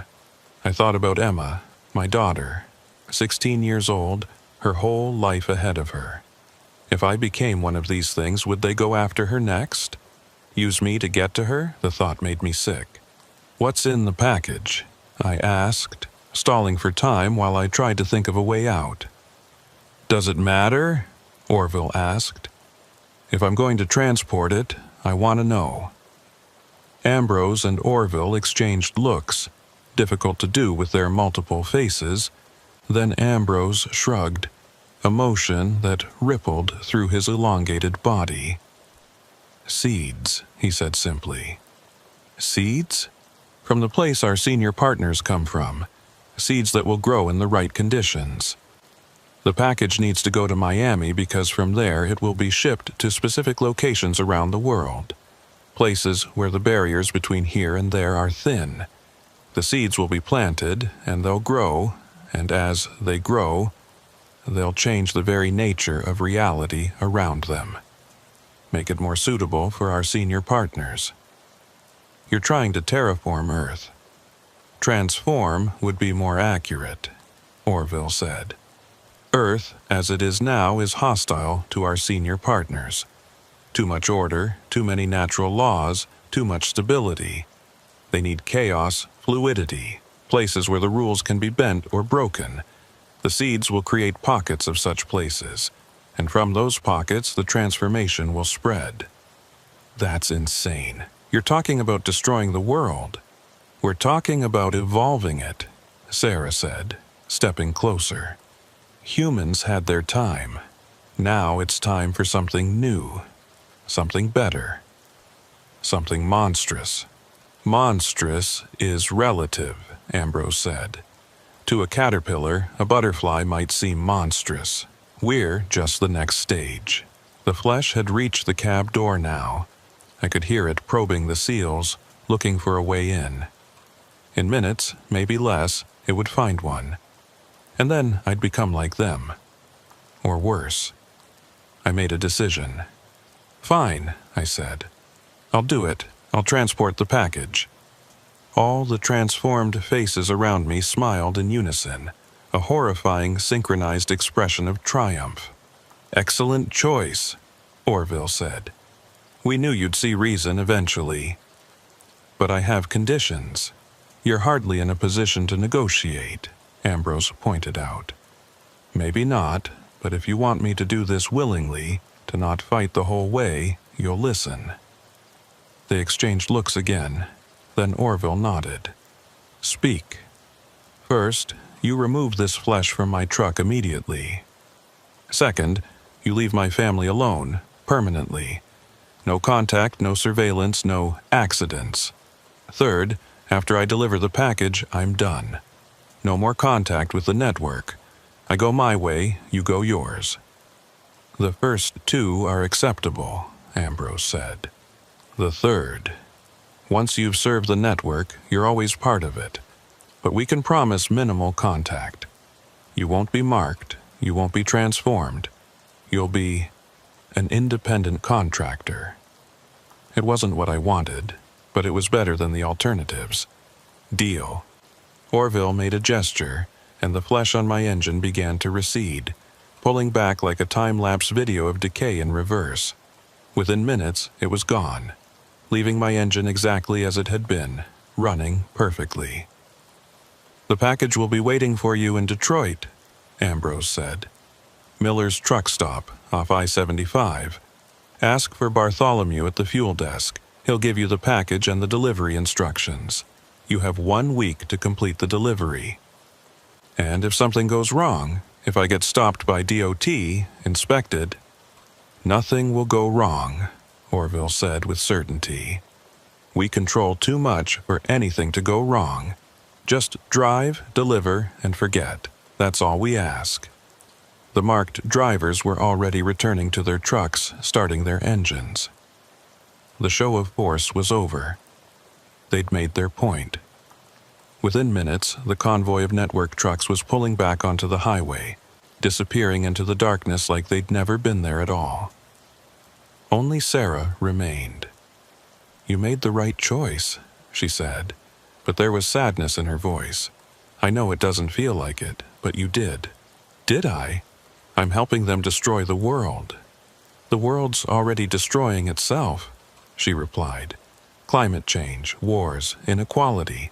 At least this way, something new comes after. Maybe something better. You don't believe that. She was quiet for a moment. No, I don't. But I have to tell myself something to stay sane. What's left of my sanity anyway?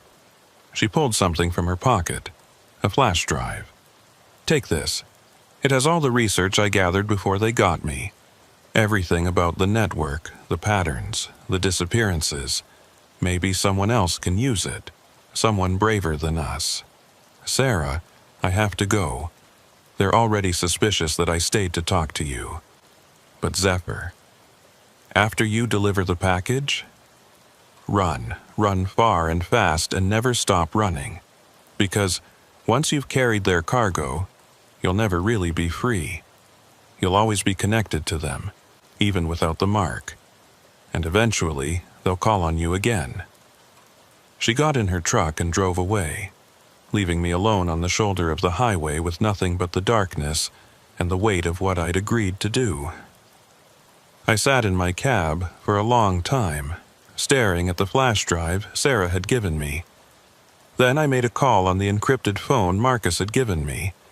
He answered on the second ring, even though it was 3 a.m. Zephyr? You missed check-in. We were worried.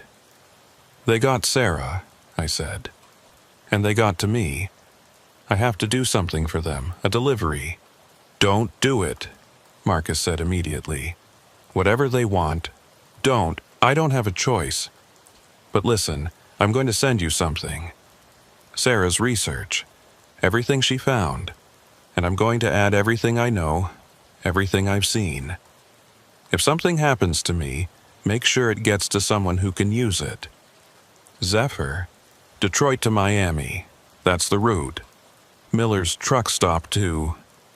They haven't told me the destination yet. But track my phone, follow my route, document everything. And if I disappear, if I become one of them, you'll know where and when it happened. We can help. Chen and I, we can... No, stay away. This is bigger than we thought. They have chapters everywhere, hundreds, maybe thousands of marked drivers. And those senior partners they keep talking about. Marcus, I think they're planning something huge. The package I'm carrying, it's seeds. Seeds that will change everything. I told him everything Ambrose and Orville had told me. About the terraforming, about the plan to transform Earth into something suitable for the senior partners. Marcus was quiet for a long moment after I finished. Seeds, he finally said. Seeds need specific conditions to grow. Temperature, moisture, pH levels. If we can figure out what conditions these seeds need, we might be able to stop them from growing, or at least slow them down, buy us time to figure out a real solution. It wasn't much of a plan, but it was something. A tiny spark of hope in an ocean of darkness. I have to go, I said. I need to get to Detroit. But Marcus, if I don't make it out of this myself, if I become one of them, promise me something. What? Find a way to stop them. The network, the senior partners, all of it. Don't let them win. I promise, Marcus said. But Zephyr, try to make it out yourself. We need you. I hung up and started my engine. Detroit was 18 hours away. Miami was another 24 hours after that. 42 hours to figure out a way to stop what I was about to do, or at least minimize the damage. I pulled back onto I-80, joining the river of headlights and taillights that flowed through the darkness. Most of the drivers around me had no idea what was happening, what was coming. They were just trying to make a living, hauling cargo from one place to another, keeping America's economy moving. They didn't know about the network, about the marks, about the things that waited at rest stops after dark. But I knew, and soon I'd be carrying the seeds of their destruction. The war for America's highways was over before it began. We'd lost. The network had won. All that was left was to try to minimize the damage, to save who we could, to document what happened so maybe future generations would understand how their world ended. My name is Zephyr, and I'm a truck driver. In 36 hours, I'll pick up a package in Detroit. In 60 hours, I'll deliver it to Miami. And then, I don't know what happens then. Maybe I run. Maybe I hide. Maybe I try to fight. Or maybe I just become another casualty in a war most people don't even know is happening. But before any of that, I'm going to document everything. Every mile, every stop, every detail. So if you're reading this, if you found this record, you'll know what happened. You'll know who was responsible. And maybe, just maybe, you'll know how to fight back. The geometric patterns are spreading. The marks are multiplying. The transformation of our world has already begun, and I'm about to help accelerate it. God forgive me, if God even exists in the world they're creating. The rain hammered against my windshield as I drove through the mountains of West Virginia, the wipers barely keeping up with the deluge. My name's Lysander. My parents were literature professors who cursed me with a name from Shakespeare.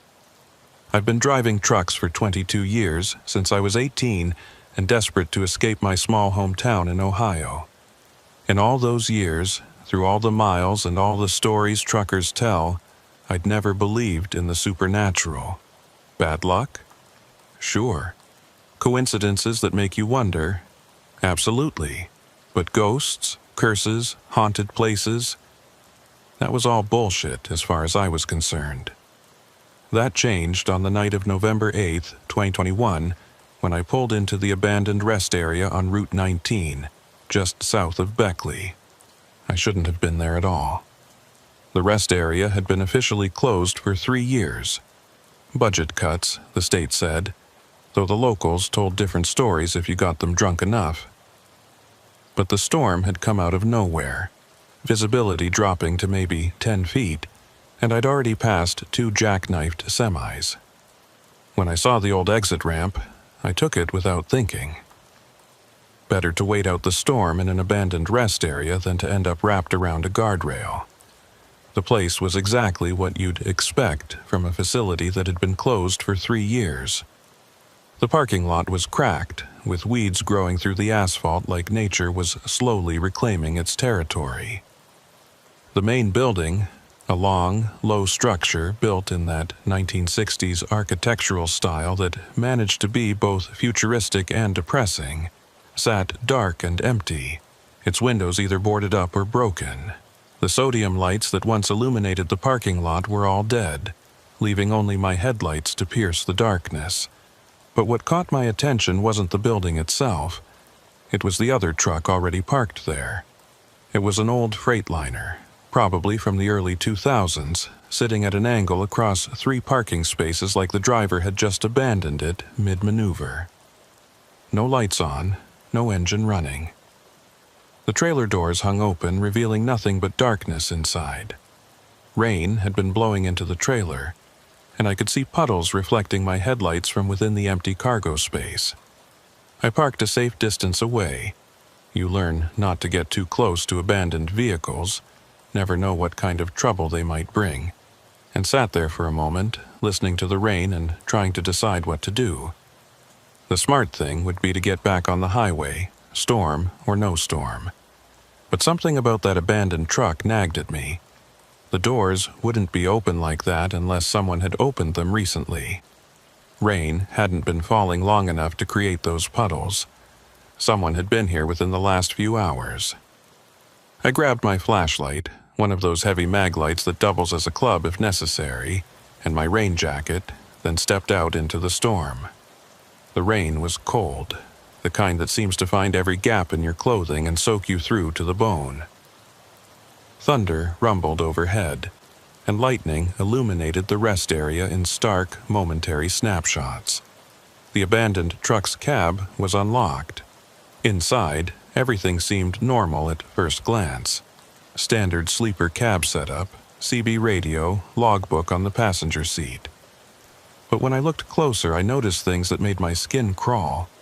The keys were still in the ignition. There was a half-eaten sandwich on the dashboard, maybe a day or 2 old based on the mold starting to form. And the logbook, the last entry was dated 3 days ago. The driver's name was listed as Cornelius Ashford, hauling electronics from Baltimore to Nashville. but it was the note scrawled in the margin of the last entry that made me step back. They're still here, still working, God help me, they never left. I looked around the cab more carefully and found more notes, written on napkins, receipts, anything the driver could find. All in the same shaky handwriting. The night shift is still punching in. They can't see me if I don't move. The manager knows. She's always known. Don't go in the building, don't go in the building. That last one was written in what looked like blood on the inside of the windshield. I backed out of the cab, my heart pounding. Whatever had happened to Cornelius Ashford, it wasn't good. The smart thing, the only thing to do, was to get back in my truck and leave. But as I turned to go, I heard something that stopped me cold. Music. Faint, barely audible over the rain, but definitely there. Old music, like from a radio playing golden oldies, and it was coming from the rest area building. Every instinct I had told me to run, get in my truck, get back on the highway, forget this place existed. But there was something else, too. What if someone was in there? What if they needed help? The driver of that freightliner, maybe, or someone else caught in the storm. I made my way toward the building, flashlight cutting through the rain. The closer I got, the clearer the music became. It was definitely oldies, the Platters, Only You. But there was something wrong with it. The music kept skipping, repeating the same few bars over and over, like a record with a deep scratch. The main doors to the rest area were chained shut, but the chain was old and rusted. It took only a few solid hits with my flashlight to break it. The doors swung open with a groan that seemed too loud, even over the storm. Inside, the rest area was a time capsule of decay. The information desk still had brochures for attractions that had probably been closed for decades. Vending machines stood silent and dark, their glass fronts reflecting my flashlight beam. The floor was covered in a layer of dust and debris, and I could see footprints, recent ones, leading deeper into the building. The music was louder now, coming from somewhere in the back. I followed the footprints, noting how they seemed to wander, moving back and forth like whoever made them had been confused or lost. They led to the employee area, past a door marked Authorized Personnel Only. That door was ajar, and through it I could see light. Not electric light. Something softer, flickering. Candlelight, maybe. The music was clear now, that same snippet of song repeating endlessly. I pushed the door open and stepped through. What I saw there still doesn't make sense even now. The employee break room was fully lit, but not by electricity. Dozens of candles were placed around the room, their flames casting dancing shadows on the walls. The room itself was clean, not abandoned clean, but actually clean, like someone had been maintaining it. There was fresh coffee in the pot, still steaming. Newspapers were stacked on the table, but when I looked closer, they were all from November 8th, 2018, exactly 3 years ago. And sitting at the table, her back to me, was a woman in a rest area employee uniform. "Finally," she said without turning around. I was wondering when the new night shift would arrive. "I'm not," I started, but she turned then, and the words died in my throat. She was maybe 50 years old, African-American with graying hair pulled back in a neat bun. Her uniform was clean and pressed, with a name tag that read, Cordelia, Manager. But her eyes were wrong. They were looking at me, but also through me, like she was seeing something else entirely, and her skin had a strange translucent quality, like I was looking at her through frosted glass. "You're late," Cordelia said, standing up. 3 years late, to be exact, but I suppose that's better than never showing up at all. "I don't work here," I managed to say. "I'm just a trucker. I pulled in because of the storm." She tilted her head, confusion crossing her features. The storm? What storm? It's a clear night, perfect for the late shift. She moved to the coffee pot, poured 2 cups. Come, sit. I'll explain your duties. I should have run then, but there was something so sad about her, so lost, that I found myself sitting down at the table. The coffee cup she placed in front of me was hot, steam rising from it. Real coffee, fresh coffee, in a rest area that had been abandoned for 3 years. How long have you been here? I asked. My whole life, she said, then frowned. No, that's not right, since the night it happened. But that was just yesterday, wasn't it? Or was it longer? She rubbed her temples, looking confused. Time is strange here. It moves in circles. Always the same night. Always November 8th. November 8th, 2018? Her eyes focused on me sharply. Yes, the night they came to close us down, the night we refused to leave. We? The night shift, she said. All 7 of us. We'd worked here for years, decades in some cases. This place was our life. When they said they were closing it, that we were all being laid off with no severance, no pension, nothing, we decided to make a stand. We locked ourselves in, said we wouldn't leave until they negotiated. She stood up, walked to the window that looked out into the main rest area. Through it, I could see shadows moving, vague shapes that might have been people. Management sent security, she continued. Then the police. We still wouldn't leave. We barricaded the doors, turned off our phones. We said we'd stay here forever if we had to. She laughed, but there was no humor in it. Be careful what you wish for. What happened? I don't know, she admitted. One moment we were all here, unified in our protest. The next, something changed. The lights went out. When they came back on, everything was different.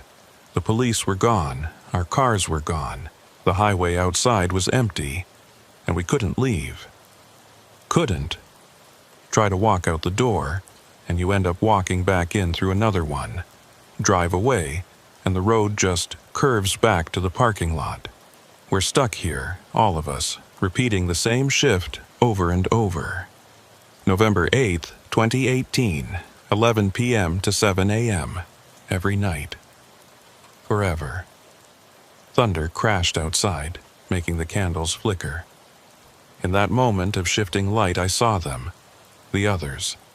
They stood in the doorway, 6 figures in rest area uniforms, all with that same translucent quality, all with those same wrong eyes. They stared at me with expressions of desperate hope. "But you're here now?" Cordelia said, gripping my arm. Her touch was cold, so cold it burned. From outside, from after.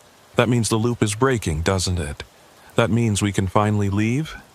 I don't know, I said, trying to pull away, but her grip was impossibly strong.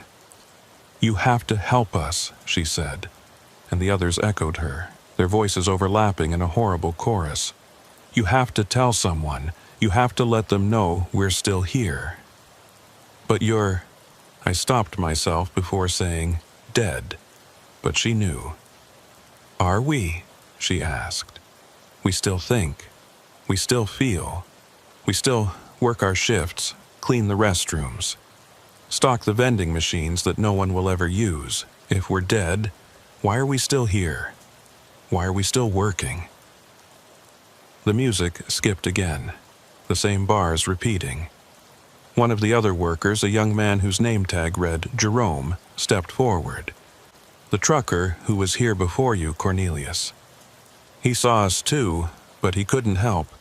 He tried to leave, to get help, but every time he drove away, he ended up back here. For 3 days he tried. Finally, he just gave up, walked into the woods. We haven't seen him since. I thought about the abandoned freightliner, the desperate notes, the blood on the windshield. How many others have there been? A few, Cordelia said. Every year, on this night, someone finds their way here. Some see us, some don't. The ones who see us, they either run and never come back, or they get stuck like Cornelius. You're the first one who's actually listened. What do you want me to do? Find out what happened to us, she said. Our bodies must be somewhere. We can feel them, cold and forgotten. Find them. Give them proper burial. Maybe then we can rest. How am I supposed to? The lights suddenly blazed to life. Real electric lights, not candles. The break room transformed in an instant from lived-in to abandoned. The coffee pot was empty and rusted. The newspapers crumbled to dust. And the 7 workers, they were still there but faded now, barely visible, like after images on a TV screen. "Dawn," Cordelia whispered, her voice barely audible. "The shift is ending. We'll be back tonight. We're always back for the night shift. Please, help us."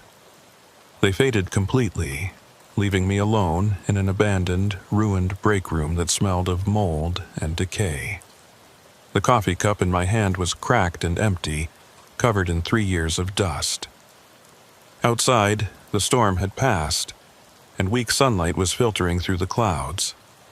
I ran back to my truck, started the engine, and peeled out of that parking lot like the devil himself was chasing me. But as I reached the on-ramp to the highway, I looked back one last time. The rest area sat silent and dead in the morning light. But in the window of the break room, I could swear I saw a figure watching me go. Waiting. Always waiting for the night shift to begin again. I made it about 50 miles before I had to pull over. My hands were shaking so badly I could barely keep the wheel straight. I found a busy truck stop, one of those big chain operations with dozens of pumps and a restaurant and a store, the kind where there's always people around, always lights and noise and normal human activity. I parked between 2 other rigs, needing the comfort of being surrounded by the living. Inside the truck stop, I sat at the counter of the diner and ordered coffee with hands that still trembled. The waitress, a middle-aged woman with kind eyes and a Tennessee accent, asked if I was all right. "Just a rough night," I told her. "Bad storm up in the mountains." She nodded sympathetically. "Those mountain storms can be something else. Especially on Route 19. That's where you were?" "Yeah. Had to pull off near Beckley." Her expression changed, became concerned. "Not at that old rest area, I hope? The abandoned one?" I must have shown something in my face because she leaned in closer, lowering her voice. "You saw them, didn't you? The night shift? You know about them?" She glanced around, making sure her manager wasn't watching, then sat down across from me. "Honey, every trucker who runs these routes knows about that place. Been 3 years now since it happened. State tried to close the rest area, laid off all the workers with no notice, no severance, nothing. 7 employees were working the night shift when they got the news. They refused to leave. What happened to them?" "That's where stories differ," she said. "Official report says they left peacefully after negotiations. But truckers who've stopped there, they tell different stories. Some say the employees never left at all, that they're still there, still working the night shift, waiting for someone to help them." "Help them how?" She shrugged. "Nobody knows for sure, but I'll tell you what I heard from a state trooper who comes in here sometimes. He says there was more to the closure than budget cuts. Says there was an accident that night, November 8th. Something about a gas leak in the employee area. 7 workers were found dead the next morning, all in the break room. Carbon monoxide poisoning, they said. But the state covered it up, didn't want the liability. Just closed the place down and hoped everyone would forget. So they're dead? That's what the trooper says. But here's the thing, their bodies were never claimed. The state tried to contact next of kin, But it was like these people didn't exist outside that rest area. No family, no friends, nobody to claim them. So the state had them buried in some potter's field somewhere, unmarked graves. And maybe that's why they can't rest. I thought about Cordelia's words, about finding their bodies, giving them proper burial. Would there be records of where they were buried? The waitress gave me a long look. Why would you want to know that? They asked me to help them, I said simply. She was quiet for a moment, then pulled out her order pad and wrote something down. County Records Office in Beckley. Ask for Gladys Morrison. Tell her Patty sent you. She might be able to help. But honey? She put her hand over mine. Be careful. Sometimes the dead ask for things the living can't give. I left the truck stop with a destination and a purpose, though I wasn't sure why I was doing this. Maybe because Cordelia's desperation had seemed so real, so human. Maybe because I couldn't shake the image of 7 people trapped in an endless loop, working a shift that would never end. Or maybe I was just losing my mind. The Raleigh County Records Office was in a basement of a government building that had seen better days. Gladys Morrison turned out to be a thin, elderly woman with sharp eyes behind thick glasses. When I mentioned Patty and asked about the rest area employees, her expression became guarded. That's not public information, she said. Please, I said. I just need to know where they were buried. They deserve better than unmarked graves. She studied me for a long moment. You saw them, didn't you? At the rest area? I nodded. She sighed and turned to an old computer. I shouldn't do this, but I was there that night. Not at the rest area, but at the hospital when they brought the bodies in. 7 people, all dead from carbon monoxide poisoning. But here's what the reports don't say. There wasn't any carbon monoxide in that room. The detector was working fine, showed normal levels. But all 7 were dead with all the symptoms of CO poisoning. How is that possible? It's not, she said simply. Unless they were poisoned somewhere else and moved there, or unless... She trailed off, shaking her head. Unless something else killed them. Something that just looked like carbon monoxide poisoning. She printed out a sheet of paper and handed it to me. Mountain View Cemetery on the outskirts of Beckley. Plot 47B through 47H. 7 unmarked graves. The state paid for basic burial, nothing more. No headstones, no markers, just numbers on a map. I thanked her and turned to leave, but she called me back. Young man, whatever they asked you to do, be careful. The dead don't always know what's best for them. And sometimes helping them means refusing their requests. It was mid-afternoon by the time I reached Mountain View Cemetery. It was an old place, probably dating back to the 1800s, with elaborate Victorian headstones near the entrance, giving way to simpler, more modern markers as you moved toward the back. Plot 47 was in the far corner, where the cemetery bordered on woods, the area reserved for indigents and unknowns. 7 graves, just as Gladys had said. No headstones, just small metal markers with numbers. No names, no dates, no indication that actual people lay beneath the earth. It seemed wrong, deeply wrong, that 7 people who had worked and lived and hoped could be reduced to just numbers in the ground. I stood there for a while, not sure what I was supposed to do. I'd found them, but now what? I didn't have the money or authority to have them exhumed and properly buried. I couldn't even afford headstones. You came. I turned around. A young man stood there wearing a gas station attendant's uniform. His name tag read Phineas, Night Manager. He had the same translucent quality as Cordelia, the same wrong eyes, but he was clearer somehow, more solid, even though it was still daylight. You can manifest during the day?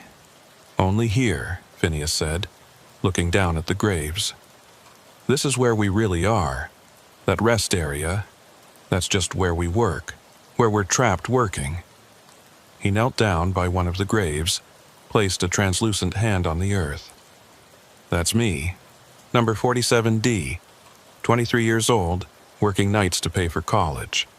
Was going to be an engineer. Phineas. What really happened that night? He stood up, and for a moment his form flickered like bad reception on an old TV. We were protesting, peacefully, just sitting in the break room, refusing to leave. Then the state sent someone. Not police, not security. Someone else. A man in a suit who said he could resolve the situation. He had this briefcase with him, old-looking, covered in strange symbols. What did he do? He made us an offer, said if we really wanted to stay at the rest area forever, he could arrange it. We thought he was being sarcastic, threatening us. We said yes, we'd stay forever if it meant fighting for what was right. He smiled and opened his briefcase. There was something inside, something that hurt to look at.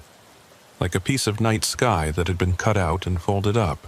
He unfolded it and Phineas's form started to break apart, pixels of light scattering like digital snow. We were in the break room, and then we weren't. We were dead, and then we weren't. We were somewhere in between, caught in that moment forever. Always November 8th, always the night shift, always waiting for dawn that never really comes. Who was he? The man in the suit? I don't know. But Cordelia might. She talked to him the longest. She signed something. We all did. Thought it was just a protest petition, but the words changed after we signed. Became something else. He was fading now, the daylight eating away at his form. Please, he said, his voice becoming distant. We don't need new graves. We need to be released from the contract. Find the man in the suit. Find the briefcase. Destroy what's inside. It's the only way to break the loop. How do I find him? He comes to rest areas, Phineas whispered, barely visible now. When workers are desperate, when they're about to lose everything, he makes offers, he makes deals, and he always gets what he wants. Souls to keep his rest stops running. The perfect employees who never quit, never complain, never leave. He vanished completely, leaving me alone in the cemetery with 7 unmarked graves and more questions than answers. I spent the rest of the day researching on my laptop at a coffee shop in Beckley. I searched for unusual incidents at rest areas, mysterious deaths of employees, stories of workers who refused to leave. And I found them, dozens of them, scattered across the country over the past 50 years. Always the same pattern. Closure or layoffs announced, workers protest, workers found dead under mysterious circumstances, rest area abandoned. But there was something else, too. In each case, in the weeks before the incidents, there were reports of a well-dressed man visiting rest areas, talking to employees, carrying an old briefcase. The descriptions varied.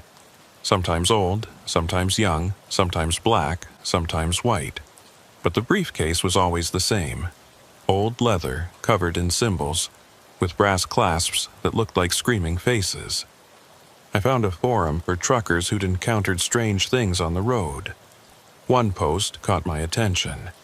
Saw him at the Flying J outside Columbus last week. Man in a suit, looked like a federal agent or something. Had this creepy briefcase. Was talking to the night shift workers, showing them papers. When I asked what he was doing, he said he was recruiting for permanent positions. The way he said permanent made my skin crawl. Left right after that. Heard later that 3 employees at that truck stop died in a gas leak 2 nights later. The post was dated a week ago. I called the truck stop. After being transferred several times, I finally got someone who would talk to me. A day shift manager named Carl. Yeah, we had an incident, he said, sounding tired. 3 employees died, carbon monoxide leak in the break room. Except the investigators can't find where the leak came from. And now the night shift workers are saying they've seen them, the dead employees, still working, still doing their jobs. Management wants to close the place down, but we can't. We're locked into some contract that nobody remembers signing. Is the man in the suit still around? There was a long pause. How do you know about him? He's been to other places, done the same thing. He left a card, Carl said, his voice dropping to a whisper. Said if we ever wanted to renegotiate the terms, we could reach him at this number. But I'm not calling it. Something about that man wasn't right, wasn't human. He gave me the number. I wrote it down with a trembling hand. That night I sat in my truck in a well-lit rest stop, staring at the number. I knew calling it was probably the worst idea I'd ever had. But Cordelia and her co-workers were trapped, had been trapped for 3 years. And if this man was still out there, still making his deals, more people would suffer the same fate. I dialed the number. It rang once, twice. Then a voice answered, smooth and cultured with an accent I couldn't place. Good evening. I understand you're interested in discussing terms of employment. I want to meet, I said. About the rest area on Route 19. About the 7 employees there. There was a pause. Ah, the Beckley location. Yes, they've been model employees, never late, never absent, never complaining. Though I understand they've been attempting to communicate with the living. That's a breach of contract, you know. They're dead. You killed them. I did nothing of the sort, he said, sounding genuinely offended. They signed a contract for eternal employment. They wanted to stay at their rest area forever. I simply facilitated that desire. The fact that eternal employment requires a certain change in status, well, that was in the fine print. I want to meet, I repeated, to discuss their release. Interesting. And what do you have to offer in exchange? I thought quickly. Information about other rest areas where the workers might be receptive to your offers. He chuckled, a sound like ice breaking. Very well. Tomorrow night, midnight, at the rest area on Route 19. Come alone and bring nobody. If I detect any surveillance, any recording devices, any attempts at treachery, the 7 employees will suffer in ways you cannot imagine. They may be dead, but there are worse things than death, and worse places than that rest area where they could be working their eternal shifts. The line went dead. I sat there for a long time, knowing I'd probably just signed my own death warrant. But I thought about Cordelia, about Phineas, about 7 people trapped in an endless loop of servitude. Someone had to try to help them. I made one more call to an old friend who worked in construction. Jake, I need a favor, a big one. Can you get me some industrial-grade thermite, and maybe a priest who doesn't ask too many questions? Tomorrow night, I would face whatever this man in the suit really was, and one way or another, the night shift at the Route 19 rest area would finally end. The next 24 hours passed in a blur of preparation. Jake came through with the thermite. 3 small charges that he assured me would burn through anything, even supernatural contracts written on otherworldly paper. The priest was harder to find. Most clergy I approached either laughed at my story or backed away slowly when I mentioned the man in the suit. Finally, I found Father Miguel, an elderly priest from a small Hispanic church who had experience with what he called the old darkness. I've seen this before, he said, when I told him the story, sitting in his small office surrounded by crucifixes and saints' statues. Men who make deals, who trade in souls like commodities. They go by many names: crossroads demons, soul merchants, contract holders, but they all serve the same master, and they all want the same thing: human souls bound in eternal servitude. Can they be stopped? Sometimes, he said, pulling out a worn leather journal filled with handwritten notes in Spanish and Latin. But it's dangerous. These beings operate on rules older than Christianity, older than any religion we know. They can be bound by their own contracts, forced to honor the exact wording of their deals. But they're clever, and they've been doing this for millennia. They know every loophole, every trick. He gave me a small vial of water, holy water, he said, blessed by 7 different priests from 7 different denominations. It won't kill him, Father Miguel warned. Nothing can kill something that was never truly alive, but it might weaken him enough for you to destroy the contract. How will I know which contract? He probably has hundreds. The original is always kept close, Father Miguel said. It will be in his briefcase, and it will call to those who signed it. The dead employees, if they manifest, will be drawn to it. Use that. Let them lead you to their own contract. I also made other preparations. I bought a small digital recorder and hid it in my boot. If the man in the suit could detect recording devices, hopefully he'd only find the obvious one in my pocket and miss the backup. I wrote letters to my ex-wife, to my daughter in college, to my brother in Seattle, explaining everything just in case I didn't make it back. I even recorded a video on my phone, uploaded it to a cloud service with a delayed release. If I didn't cancel it within 48 hours, it would be sent to every major news outlet and paranormal investigation group I could find. As darkness fell on November 9th, I drove back toward the abandoned rest area on Route 19. The weather was clear this time, stars visible through the windshield, but somehow that made it worse. At least the storm had given me an excuse to be there. Now I was walking into this with eyes wide open. The rest area looked different as I approached. Lights were on. Not just a few emergency lights, but the full array of sodium lamps that would have illuminated the place in its operational days. The parking lot was empty except for 3 vehicles. The abandoned Freightliner that still sat at its odd angle, my truck, and a black Lincoln Town Car that looked like it had rolled off the assembly line in 1950, but somehow appeared brand new. I parked and checked my watch. 11:45 p.m. 15 minutes early. I touched the vial of holy water in my pocket, felt the weight of the thermite charges in my jacket, and said a prayer to whatever might be listening. Then I walked toward the main building. The doors were wide open this time, no chains, no obstacles. Inside, the rest area was fully operational, or at least appeared to be. The lights were all on, the vending machines hummed with electricity, and music played softly from hidden speakers. But it was wrong, like a movie set or a recreation. Everything was too clean, too perfect, like someone's idea of what a rest area should look like rather than what they actually look like. You're early. I appreciate punctuality. The man stood behind the information counter, and my first thought was that he looked utterly ordinary. Middle-aged, average height, wearing a simple black suit that could have come from any department store. His face was pleasant but forgettable. The kind of face you'd pass 1,000 times without remembering.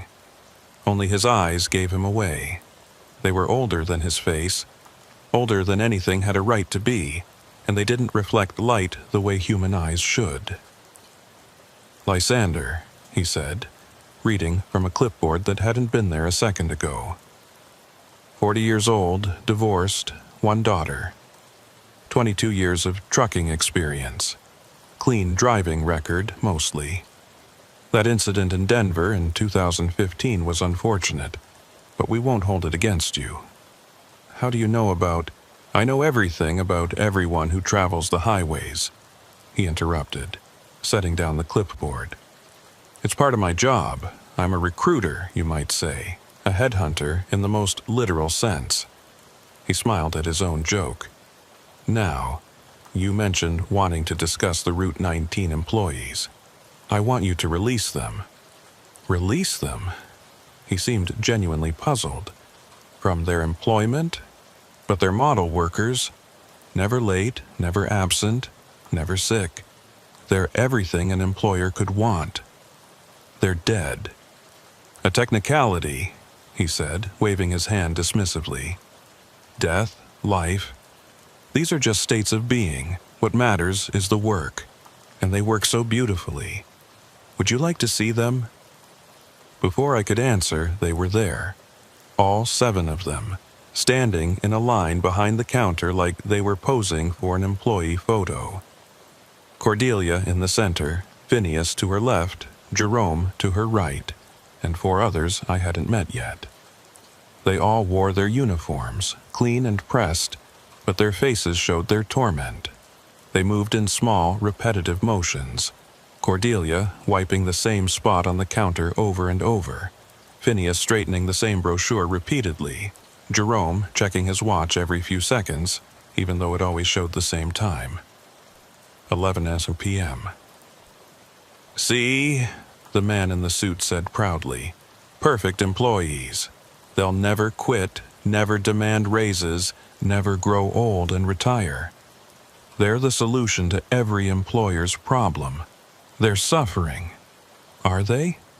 He walked over to Cordelia, passed his hand through her translucent form. She didn't react, just kept wiping that same spot. They don't feel pain. They don't feel tired. They just work. It's all they can do, all they know how to do anymore. I'd call that peace, wouldn't you? I'd call it hell. Hell, he mused. Another human concept I've never quite understood. You create your own hells and then complain when you have to live in them. He walked back to the counter, and I noticed for the first time that he was carrying his briefcase. Old leather, covered in symbols that seemed to shift and change when I wasn't looking directly at them, with brass clasps that did indeed look like tiny screaming faces. Let me show you something, he said, setting the briefcase on the counter. This is my collection. Contracts dating back centuries. Thousands of souls, all gainfully employed, all serving their purpose.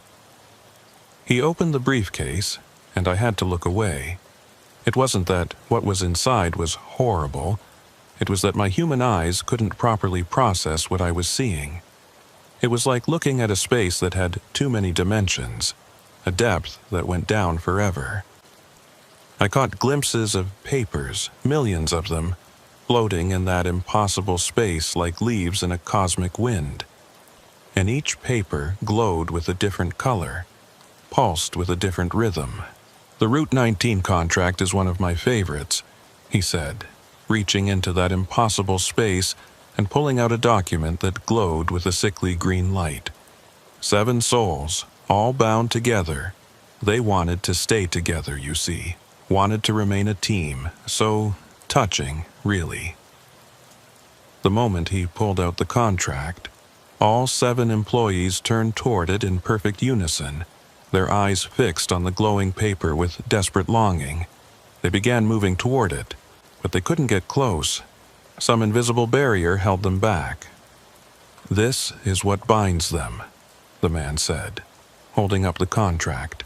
Standard Eternal Employment Agreement. They work the night shift from 11 p.m. to 7 a.m. every night, forever.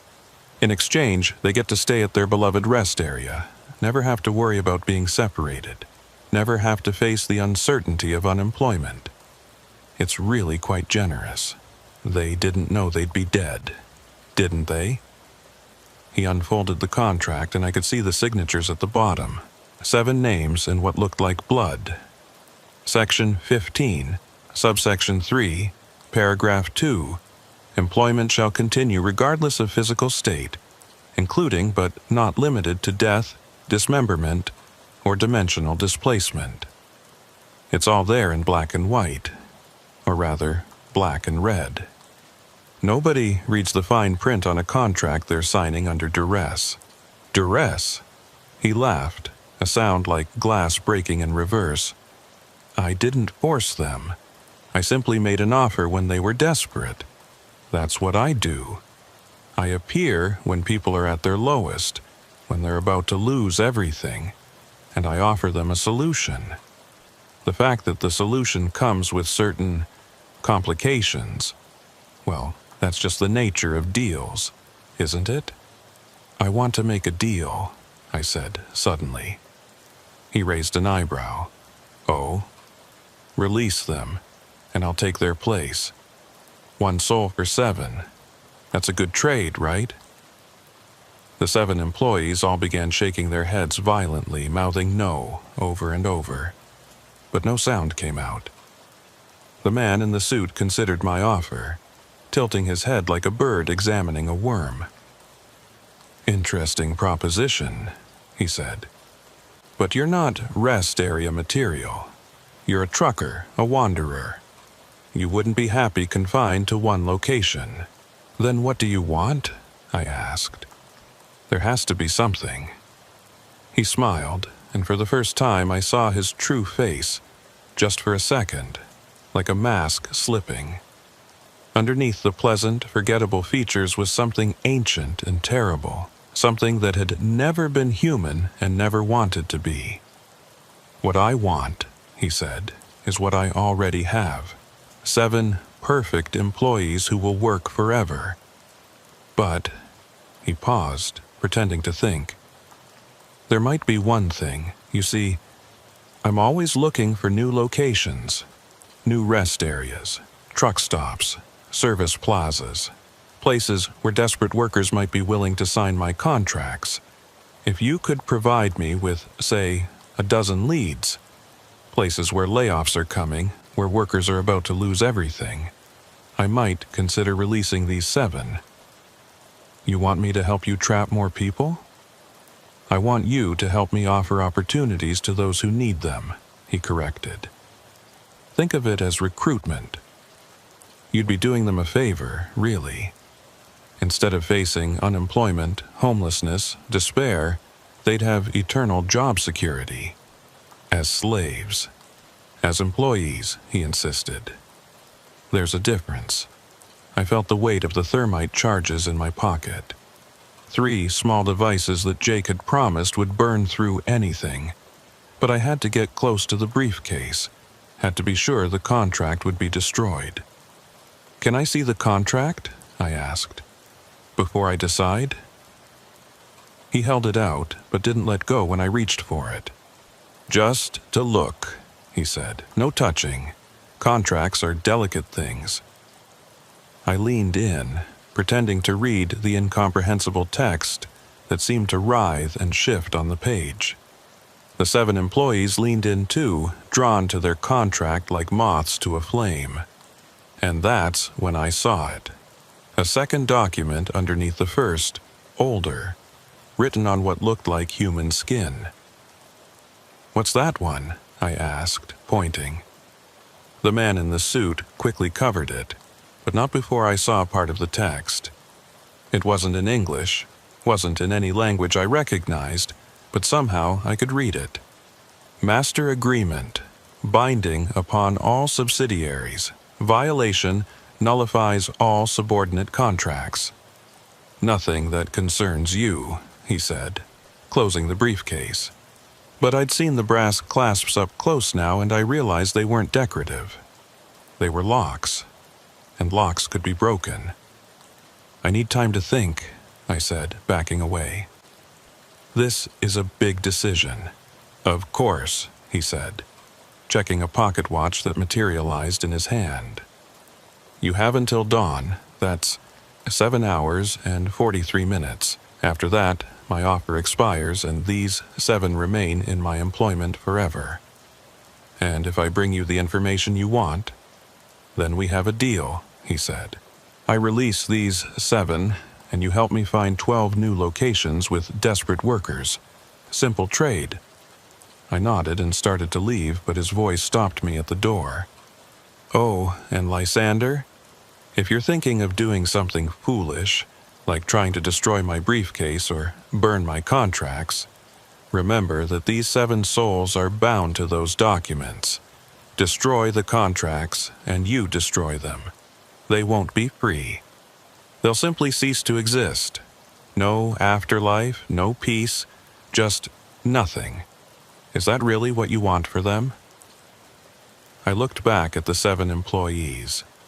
Cordelia met my eyes, and in them I saw not just desperation, but resignation. She knew what I was thinking, knew what I'd brought with me, and she was shaking her head. "Don't," she mouthed. "Not worth it." But Phineas was nodding, his young face set with determination. "Do it," he mouthed. "End this." The others were split, some nodding, some shaking their heads.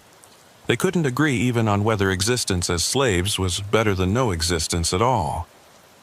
I left the rest area and sat in my truck, the thermite charges feeling like they weighed 1,000 pounds in my pocket. The holy water Father Miguel had given me was warm against my chest, like it was reacting to the presence of something unholy, and the digital recorder in my boot was still running, having captured everything. I had 7 hours to make a decision that would affect 7 souls. Save them and condemn 12 other locations worth of workers to the same fate. Destroy them to prevent more contracts from being signed, or find some third option that I couldn't see yet. I pulled out my phone and called Father Miguel. It was nearly 1 a.m., but he answered on the first ring like he'd been waiting. "Did you see it?" he asked, without preamble. "The master agreement," I said. "Written on skin, if that's destroyed, all subsidiary contracts become void," he finished. "Yes, but getting to it would be nearly impossible. These beings guard their master agreements more carefully than anything else. It's the source of their power in this realm. What if I could get him to open the briefcase again? Then you'd have perhaps seconds to act, and he'd fight back with everything he has. These creatures, when cornered, can do terrible things. I've seen them turn people inside out, trap them in mirrors, send them to dimensions where physics doesn't work the way it should. Are you prepared for that?" I thought about the 7 employees, trapped in their eternal shift. Thought about the 12 locations the man in the suit wanted me to identify. The dozens or hundreds of workers who might sign contracts out of desperation. "I have to try," I said. "Then, God be with you," Father Miguel said. "And remember, the master agreement will be deeper in the briefcase than the others. You'll have to reach past the subsidiary contracts, past the recent acquisitions. Look for the oldest thing in there, the document that all the others are connected to, and when you find it, burn it. Burn it completely. Every last fiber. If even a piece survives, it can regenerate." I hung up and checked the time. 1:17 a.m. 6.5 hours until dawn. I spent the next hour preparing, going over the plan in my mind, trying to think of every contingency. Then I drove to a 24-hour Walmart and bought supplies. Lighter fluid, matches, road flares, anything that might help ensure complete destruction of the master agreement. I also bought a small digital camera, uploading its memory card to the cloud with another delayed release. If I failed, at least there would be evidence. At 3 a.m., I returned to the rest area. The lights were still on, but they seemed dimmer now, like the power was failing. The man in the suit was sitting on a bench outside the main building, his briefcase beside him, reading a newspaper that looked like it was from the 1950s. "Back so soon?" he said, without looking up. "I expected you to use all your time." "I've made my decision," I said. "But I have questions first." "Of course you do." He folded the newspaper, and it vanished like smoke. "Humans always have questions. It's one of your more endearing qualities. How long have you been doing this?" He smiled. "Time is relative. I've been recruiting since before your country existed, before your civilization existed. perhaps before your species existed. I've had many names, many faces, but the job remains the same, matching desperate workers with eternal employment opportunities. Why rest areas specifically? They're liminal spaces, he explained, seeming to enjoy the chance to lecture. Places between places, where people are neither here nor there. The barriers are thinner in such locations. It's easier to make contracts stick when reality itself is uncertain. And the master agreement? How many souls are bound by it? His eyes narrowed slightly. Curious question. Why do you ask? I want to understand the scope of what I'm getting into, I said. If I help you find 12 new locations, how many contracts might that generate? He relaxed. Doing the math. I appreciate that. The master agreement governs all my contracts in this region. Approximately 3,000 souls currently. Each new location typically yields between 5 and 20 contracts, depending on the size of the workforce and the desperation level. 3,000, I repeated. All trapped like the 7 here. All gainfully employed, he corrected. Now, have you made your decision? I took a deep breath. Show me the contract again. I want to see exactly what I'm agreeing to. He smiled and opened the briefcase. Once again, I had to fight not to look away from that impossible space inside. The contracts floated in their dimensional pocket. Thousands of them, each glowing with the light of a trapped soul. He reached for the Route 19 contract, but I stopped him. No, I said. I want to see the terms of our deal. The new contract. You must have already drawn it up. His smile widened. Clever. Yes, I have. He reached deeper into the briefcase, past the floating contracts, and pulled out a fresh document that glowed with the silver light. Your agreement to provide 12 locations in exchange for the release of 7 souls. As he pulled it out, I saw my chance. The master agreement was visible, deeper in the briefcase, that ancient document written on human skin. It was connected to all the others by threads of light, like a spider web with it at the center. Can I hold it? I asked, reaching for the new contract. Of course, he said, handing it to me. You'll need to sign it, after all. The moment the contract touched my hands, I felt its power, cold and ancient, trying to worm its way into my mind. The text was clear now, written in English, spelling out exactly what I'd be agreeing to. But I wasn't reading it. I was watching the man in the suit, waiting for him to relax, to look away for just a second. It seems straightforward enough, I said, pretending to read. But this clause here about additional considerations. He leaned in to look where I was pointing, and I struck. Not at him, but at the briefcase. I dropped the contract and plunged both hands into that impossible space, reaching for the master agreement. The sensation was indescribable, like reaching into liquid nitrogen while being electrocuted. The contracts swirled around my arms, their text burning my skin like acid. No! The man in the suit roared, his human disguise falling away completely. What stood before me was something that had never been meant for human eyes, a writhing mass of shadow and light, with too many limbs and no face, just a void where features should be. But I'd reached the master agreement. My fingers closed on the ancient skin, and I pulled with all my strength. It resisted, the threads connecting it to the other contracts pulling tight. But the thermite charges in my pocket had broken when I lunged forward, the chemicals mixing, starting to heat up. The thing that had been the man in the suit grabbed me with appendages that weren't quite arms, lifting me off the ground. You fool! You'll destroy them all! Good, I gasped, my pocket now burning as the thermite ignited. I pressed my body against the briefcase, letting the burning chemicals fall into that impossible space. The effect was immediate and catastrophic.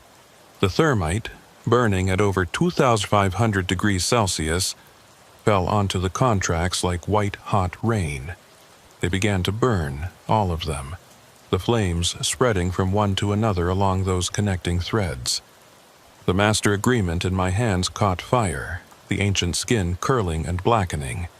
The creature dropped me, reaching for its briefcase, trying to close it, to smother the flames. But thermite doesn't need oxygen to burn. It was eating through the contracts, through the briefcase itself, through the very fabric of whatever dimensional pocket held them. The 7 employees appeared, no longer translucent but solid, real. They were free of their positions behind the counter, free of their repetitive movements. But they were also fading. "Thank you," Cordelia said. And for the first time since I'd met her, she smiled. "We're free." "I'm sorry," I said. "I couldn't save you." "You did save us," Phineas said. "This is better than eternal servitude. We can rest now." One by one, they faded away, their faces peaceful for the first time. As they vanished, I heard something else. Thousands of voices, all expressing the same relief, the same gratitude. 3,000 souls, finally free from their eternal employment. The creature writhed and screamed, its form becoming more unstable as its contracts burned. "Do you have any idea what you've done?" it shrieked. "The agreements, the balance, thousands of years of work." "Good riddance," I said, pulling out the vial of holy water Father Miguel had given me. I threw it at the burning briefcase, and where the water hit, the flames turned white, burning even hotter. The creature made one last lunge at me, but its form was coming apart, unraveling like a sweater with a pulled thread. "This isn't over," it hissed. "There are others like me, other recruiters, other contracts. You've won nothing." "I've won tonight," I said. The briefcase exploded in a flash of light that temporarily blinded me. When my vision cleared, the creature was gone. Where the briefcase had been, there was only a pile of ash and the lingering smell of burned leather and something else. Sulfur, maybe, or ozone. The rest area began to change. The lights flickered and went out. The perfect, too clean surfaces began to show their true age, dust and grime appearing like time was catching up all at once. The building groaned and settled, 3 years of deferred decay hitting it all at once. I ran for my truck as the building began to collapse behind me. Windows shattered, walls cracked, and the roof caved in with a sound like thunder. By the time I reached the highway, the entire rest area was collapsing in on itself, like it had only been held together by the creature's will. I drove for miles before pulling over, my hands shaking too badly to continue. I called Father Miguel. "It's done," I said. "The master agreement is destroyed. 3,000 souls are free. And the recruiter, gone, but he said there were others." "There always are," Father Miguel said sadly. "But you've struck a major blow against them. 3,000 souls is no small number. You should be proud." Proud. I didn't feel proud. I felt exhausted, drained, like I'd aged 10 years in one night. But I also felt something else. Purpose. The creature had been right about one thing. There were others out there. Other recruiters making their deals at rest stops and truck stops across the country. Other desperate workers signing contracts they didn't fully understand. I couldn't stop them all, but maybe I could stop some of them. The weeks that followed the destruction of the rest area were strange ones. I tried to return to my normal life, hauling loads across the country, sleeping in my cab at truck stops, eating bad diner food, and pretending that everything was normal. But nothing was normal anymore. I could feel them, the other recruiters the creature had mentioned.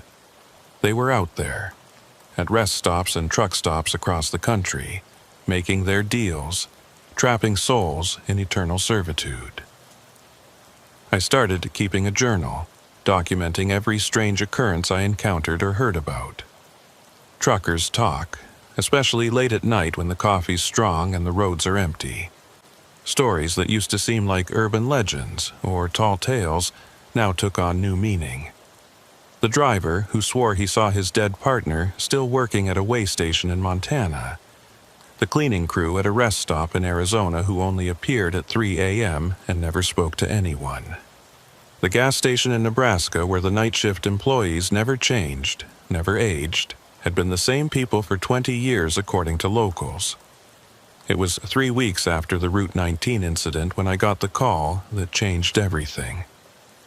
I was hauling agricultural equipment from Iowa to California, stopped for the night at a truck stop in Nevada when my phone rang. Unknown number, but something made me answer it.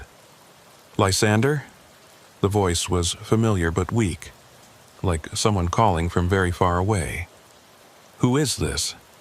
Phineas, from the rest area. I know you thought we were gone, but we're not exactly. I sat up in my bunk, suddenly wide awake. That's impossible. You faded away. You were freed. We were freed from our contracts, Phineas said. But we're still dead. And the dead, we don't just disappear. We go somewhere else. And Lysander, this place where we are now, it's full of others like us. Thousands of them. All trapped by similar contracts, all waiting for someone to free them. Where are you? I don't know how to explain it. It's like a waiting room between life and whatever comes next. We're stuck here because our deaths weren't natural.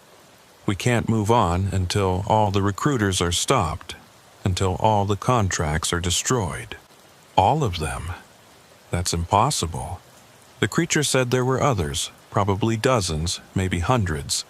43, Phineas said. There are 43 recruiters operating in North America. Each one has a master agreement. Destroy all 43 and every soul they've trapped will be freed. How do you know this? Because we can see them from here.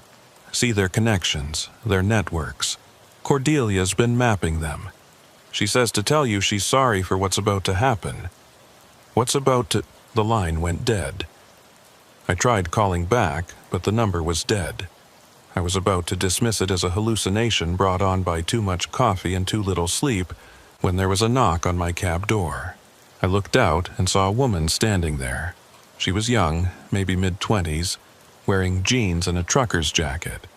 Pretty in a girl next door way with dark hair pulled back in a ponytail. She looked lost, maybe scared. "I'm sorry to bother you," she said when I rolled down the window. "My truck broke down about a mile back. My phone's dead, and I was wondering if I could use yours to call for help." Every instinct I'd developed over the past week screamed danger. It was too convenient, too perfect. A young woman alone at night, approaching a solo trucker for help. It was either a setup for a robbery or something worse. "There's a phone inside the truck stop," I said, pointing to the building. "They'll let you use it." "They're closed," she said. "Some kind of electrical problem. Please, I just need to make one call." I looked closer at her. There was something off about her appearance. Her clothes were too clean for someone who'd walked a mile along a dusty highway. Her boots didn't have a speck of dirt on them. And her eyes. Her eyes were older than her face, just like the recruiters had been. "You're one of them," I said. "A recruiter." Her pleasant expression didn't change, but something shifted in the air around her. The temperature dropped 10 degrees in seconds.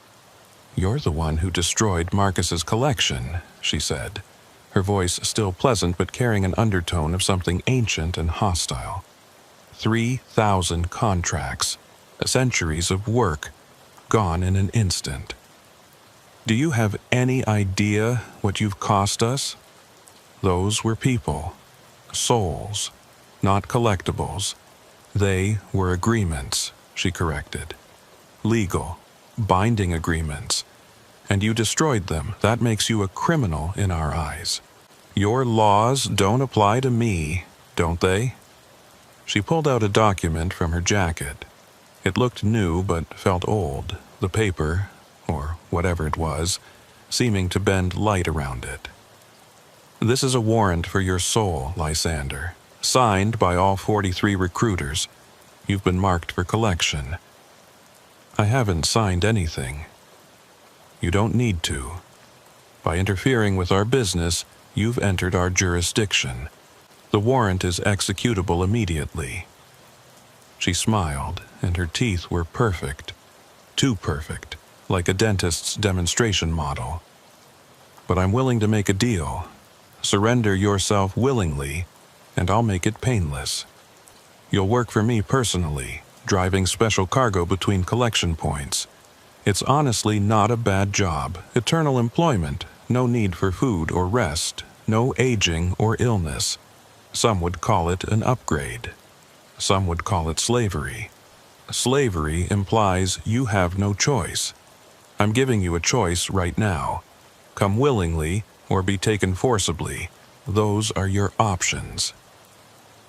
I reached for the vial of holy water Father Miguel had given me, then remembered I'd used it all on the briefcase. But I still had things in the cab. Salt I'd started keeping for protection, iron filings, a silver cross my grandmother had given me years ago. I didn't know if any of it would work, but it was better than nothing. I choose option 3, I said, grabbing the salt and throwing it at her through the window. Where the salt touched her, her human disguise flickered like a bad TV signal. Underneath was something that hurt to look at. Not monstrous like the first recruiter had been, but wrong in a different way. She was too beautiful, too perfect, like someone had tried to create the ideal human form but had forgotten what made humans actually human.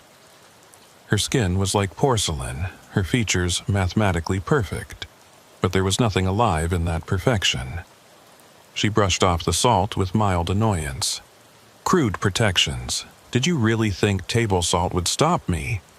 No, I said, starting the engine. But it distracted you. I threw the truck in gear and floored it. The recruiter had to jump back to avoid being run over. Apparently, even supernatural contract holders could be hurt by 80,000 pounds of steel and momentum. I heard her shriek of rage as I pulled out of the truck stop, but I didn't look back. My phone rang immediately. I answered on Bluetooth while merging onto the highway. Running won't help, the recruiter's voice said through the speakers. The warrant has been issued. Every recruiter in North America will be looking for you. Every rest stop, every truck stop, every way station. You can't run forever. Watch me, I said, hitting the air horn as I passed a slower vehicle. You have no idea what you're dealing with, she continued. We've been doing this since before your civilization existed. We've hunted souls across continents, across dimensions. You're just one human in a truck. One human who destroyed 3,000 of your contracts.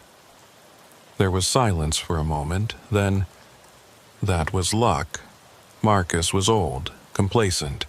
He didn't expect resistance. We won't make the same mistake. The line went dead. I drove through the night, my mind racing. 43 recruiters. 43 master agreements. It seemed impossible, but Phineas had been specific about the number. And if the dead were really trapped until all the contracts were destroyed. My phone rang again. This time it was a number I recognized. Jake, my friend who'd supplied the thermite. Lysander? Man, where are you? On I-80, heading west. Why? You need to get off the highway, now. I just had 3 people in suits come to my shop asking about you. They knew about the thermite. They knew everything. I didn't tell them anything, but they said they'd be back. Jake, listen to me. Get out of there. Leave town if you can.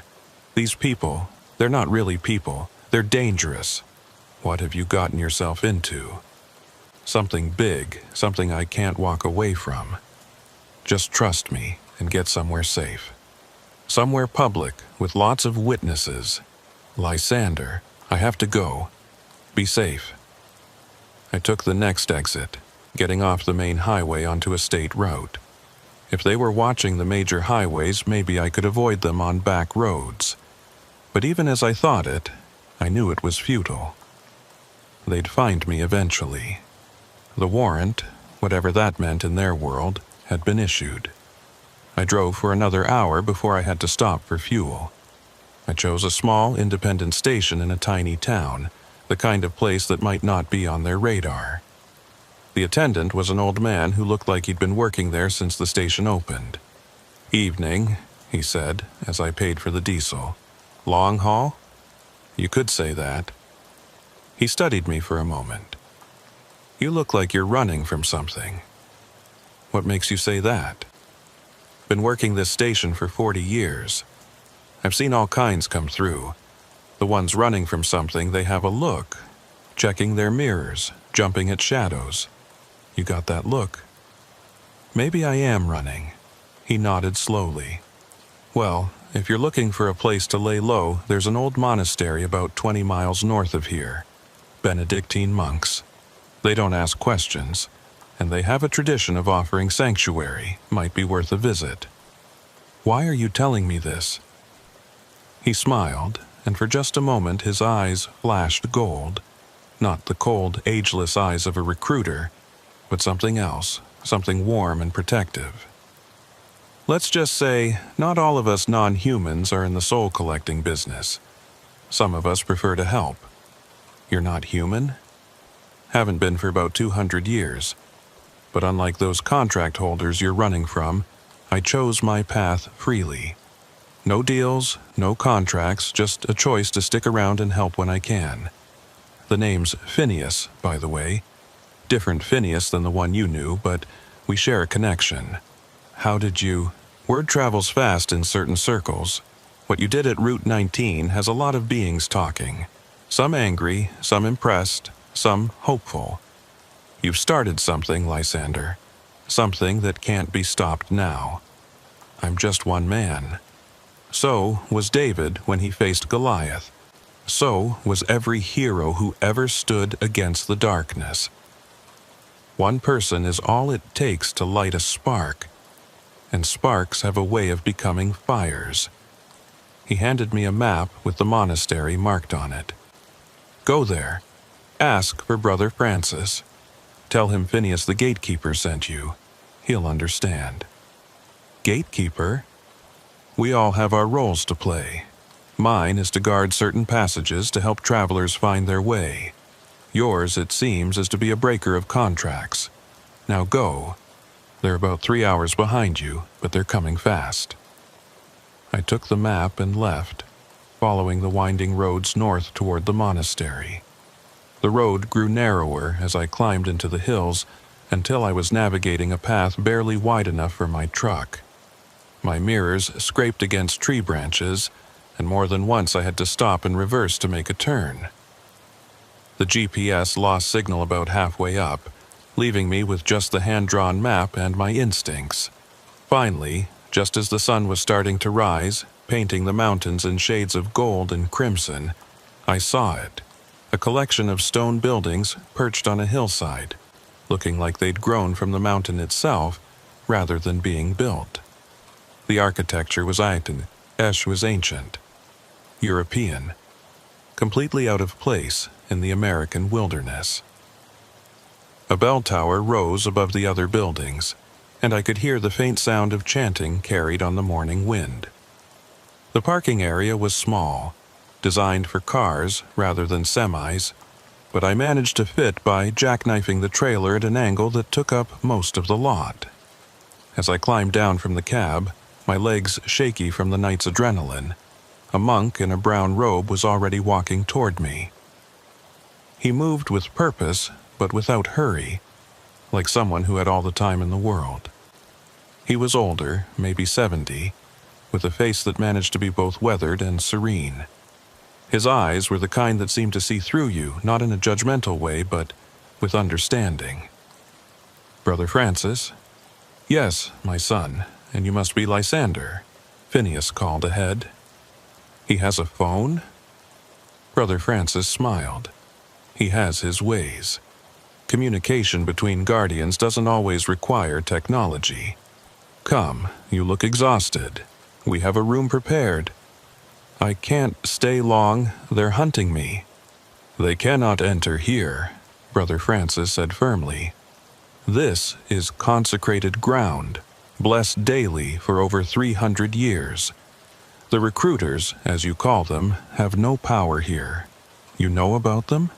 The church has known about them for millennia, he said, leading me through an arched doorway into a courtyard filled with medicinal herbs and vegetables. The smell of rosemary and thyme was almost overwhelming after the diesel fumes I'd been breathing. We've been fighting them in our own way, offering sanctuary to those who flee their contracts, performing exorcisms on those partially transformed. It's a quiet war, but a constant one. He led me through stone corridors that felt impossibly old, past rooms where monks were copying texts by hand, past a chapel where others knelt in prayer. The whole place felt like it existed outside of time, a pocket of the medieval world preserved in modern America. The room he showed me to was simple. A bed, a desk, a cross on the wall, and a narrow window that looked out over the valley below. But it was clean, quiet, and most importantly, safe. Rest, Brother Francis said. You're safe here, and when you wake, we need to talk about the 43. You know about that too? We know more than you might think. We have archives dating back to the founding of this monastery, records of every recruiter, every master agreement, their locations, their habits, their weaknesses. We've been waiting for someone like you, someone with the will and the ability to actually fight them. I'm just a trucker. Moses was just a shepherd. Paul was just a tent maker. Joan of Arc was just a farm girl. God often chooses ordinary people for extraordinary tasks. I'm not religious. You don't have to be. The recruiters aren't demons in the biblical sense, and this isn't a holy war. It's simply a battle between those who would enslave and those who would free. The divine, however you understand it, is always on the side of freedom. Rest now. Tomorrow, we plan. I lay down on the simple bed, exhaustion overwhelming me. But sleep wouldn't come immediately. My mind raced with everything that had happened, everything I'd learned. 43 recruiters, thousands, maybe tens of thousands of trapped souls. And somehow, I'd become the focal point of a war I didn't fully understand.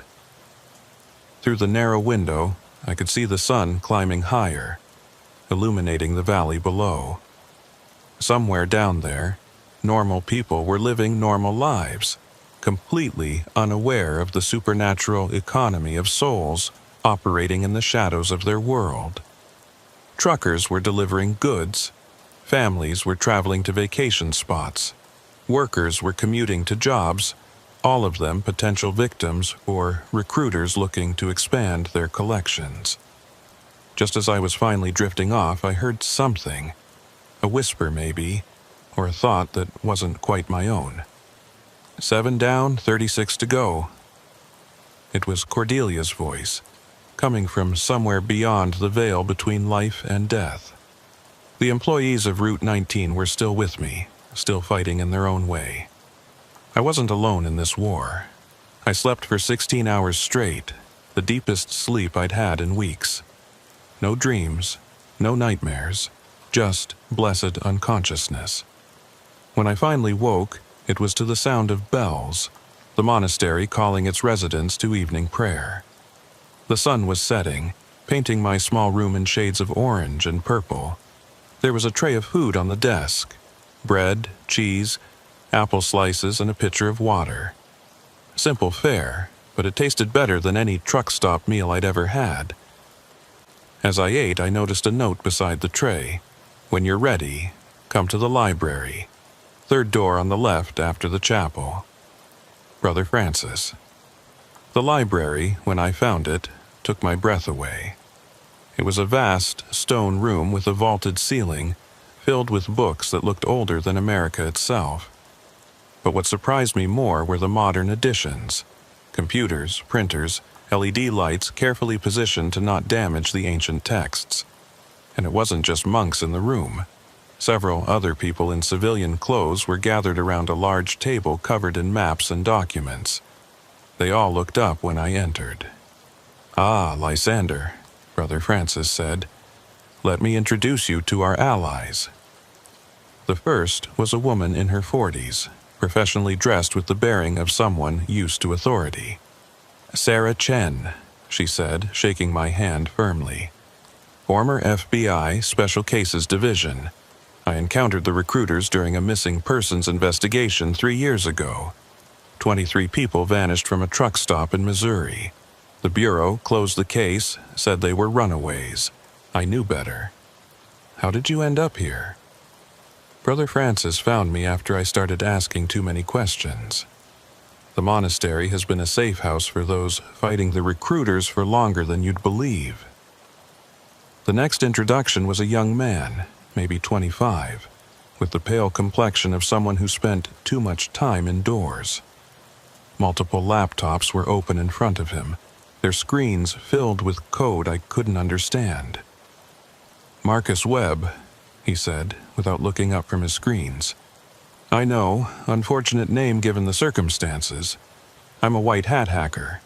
Been tracking the recruiters' digital footprints for 2 years now. They think they're invisible online, but everyone leaves traces. They use technology?" He finally looked up, his eyes bright with the enthusiasm of someone discussing their passion. "Oh yes, they've adapted beautifully to the modern world. Digital contracts, cryptocurrency transactions for moving resources, encrypted communications networks. But old systems updated for new technology always have vulnerabilities." The last person at the table was a middle-aged Hispanic woman with silver streaking through her black hair and eyes that held depths of experience. Something about her felt familiar, though I was sure we'd never met. "Elena Rodriguez," she said, and her voice carried an accent I couldn't quite place. "I was recruited once. 20 years ago, I signed a contract when I was desperate, about to lose my home, my children. But the contract had a loophole. It was conditional on me completing certain tasks.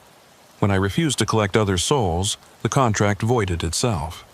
"That's possible? To break a contract?" "Under very specific circumstances," she said. "The recruiters are bound by their own rules. They can't lie outright in their contracts. They mislead, they obscure, they hide truth in complexity, but the truth is always there if you know how to look. I've spent 20 years learning their language, their laws. I've helped 17 people find loopholes in their contracts. Only 17 out of how many thousands? Each soul freed is a victory," Brother Francis said gently. "But you're right. The loopholes are rare, difficult to find, and often require sacrifices that many can't make. That's why destroying the master agreements is so important. It's the only way to free everyone at once. So, how do we do it? How do we destroy 43 master agreements when they know I'm coming?" "We don't do it alone," Brother Francis said. He pulled out a map of North America, marked with 43 red pins. Each pin had a small label with a name and number. Each pin represents a recruiter's primary location and the approximate number of contracts they hold. We have allies near each location, people like Phineas the Gatekeeper, beings who oppose the recruiters for their own reasons. Some are former contractors who found loopholes. Some are entities who see the recruiters as competition. Some are just good souls who want to help. It's still impossible, even with allies, 43 locations, which is where I come in," Marcus said, spinning one of his laptops around to show me the screen. It displayed what looked like a network map with nodes connected by glowing lines. "This is the recruiter's communication network. They think it's secure, but I've found a way in. Not deeply, I can't read their messages or anything, but I can disrupt it. Think of it as a DDoS attack on their supernatural internet. How long can you disrupt it? Maybe 6 hours, if we're lucky. The virus I've designed will flood their network with junk data, false contracts, phantom soul signatures. They'll be blind, unable to coordinate or call for help. 6 hours to hit 43 locations? Not all 43, Sarah said, pulling out a tablet. We've been doing risk assessment. If we can take out the 12 largest holders, the ones with over 5,000 contracts each, we'll free approximately 65% of all trapped souls.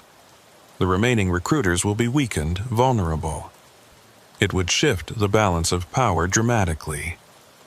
12 teams hitting 12 locations simultaneously, Elena added.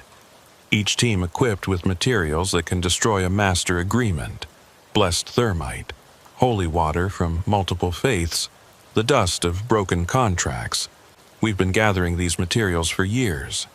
Who are these teams? Who's crazy enough to go up against recruiters directly? Brother Francis smiled. You'd be surprised how many people have been touched by the recruiters' evil. Truckers who've lost friends, families who've had loved ones disappear, religious leaders who've seen their congregants transformed. We have nearly 100 volunteers ready to act. They just needed someone to lead them, someone who's already proven it can be done. You want me to lead this? You destroyed Marcus, the original Marcus, not our young friend here. 3,000 souls freed in one night. You've already done what everyone thought was impossible. People will follow you. I stood up, walked to the window. The sun had fully set now, and stars were beginning to appear. Somewhere out there, at rest stops and truck stops across the country, recruiters were making their deals, trapping more souls. Every night I delayed was another night of contracts signed, lives destroyed. When? I asked. 3 days, Brother Francis said. The night of the new moon, when the veil between worlds is thinnest. The recruiters will be at their most powerful, but also their most vulnerable. Their connections to their contracts are strongest during the new moon, but that also means destroying a master agreement will have maximum impact. 3 days to prepare for war. The war's been going on for centuries, Elena said. 3 days to finally strike back. Over the next 3 days, the monastery transformed into a command center. More allies arrived hourly. The parking lot filled with vehicles, trucks, cars, motorcycles, even a few RVs. The dining hall became a briefing room. The chapel held special services for those who wanted spiritual preparation for what was coming. I met the team leaders, each one with their own story of loss and determination. There was Tommy, a former Marine who'd watched his entire squad sign contracts with a recruiter in Afghanistan, becoming eternal soldiers in a war that never ended. There was Rebecca, a rabbi from New York who'd seen her entire congregation vanish one Yom Kippur, all found dead the next morning, with contracts clutched in their hands. There was Muhammad, an imam from Detroit who'd been fighting recruiters for decades using prayers and rituals passed down through generations. My own team would tackle the largest target, a recruiter in Louisiana who held over 10,000 contracts. The recruiter operated out of an abandoned truck stop on Highway 61, the infamous Blues Highway, where legend said musicians sold their souls for talent. Turned out, those legends were more real than anyone imagined. With me would be Elena, Brother Francis, Tommy, a Navajo shaman named Joseph Crow, no relation to Joseph Crow Dog from my first encounter, and surprisingly, Phineas the gatekeeper himself. I've watched from the sidelines for 2 centuries, he said when he arrived. It's time to act. Besides, you'll need someone who can navigate the spaces between spaces. The Louisiana recruiter doesn't just operate in our reality. What does that mean? His truck stop exists in multiple dimensions simultaneously. What looks abandoned in our world is fully operational in others. We'll need to attack on multiple fronts, in multiple realities. That's where I come in. The plan was complex but elegant. At exactly 11 p.m. Eastern Time, Marcus would activate his virus, disrupting the recruiters' network. Simultaneously, 12 teams would breach 12 locations. Each team had primary and secondary objectives. Destroy the master agreement if possible, but if not, at least destroy or steal as many subsidiary contracts as they could. Even freeing a few hundred souls would be a victory.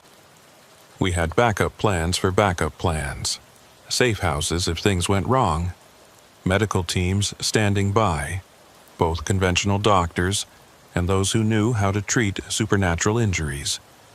Legal teams ready to handle the inevitable cover-ups and investigations that would follow. The night before the operation, I couldn't sleep. I walked the monastery grounds, looking at the stars, thinking about how a simple decision to pull into a rest stop during a storm had led me here. That's when Cordelia appeared again, more solid than she'd been since her death. "We'll be with you," she said. "All of us who've been freed. We can't physically help, but we can guide you, warn you of dangers, maybe even distract the recruiters at crucial moments." "How many of you are there now?" 3,000 from Marcus's contracts, another few hundred from contracts that have been voided over the years. We're an army of the dead, Lysander, and we're all grateful to you. I just did what needed to be done. That's what heroes always say. She smiled sadly. "You know you might not survive tomorrow night." "I know. Any regrets?" I thought about it. Just one. I wish I'd understood sooner. How many contracts could have been prevented if I'd started this fight 3 weeks earlier? You started when you were ready. When the universe was ready. Everything happens when it's supposed to. Do you really believe that? I have to. Otherwise, my death, our enslavement, all of it was meaningless. But if it led to this moment, to the chance to free thousands, then maybe it was worth it.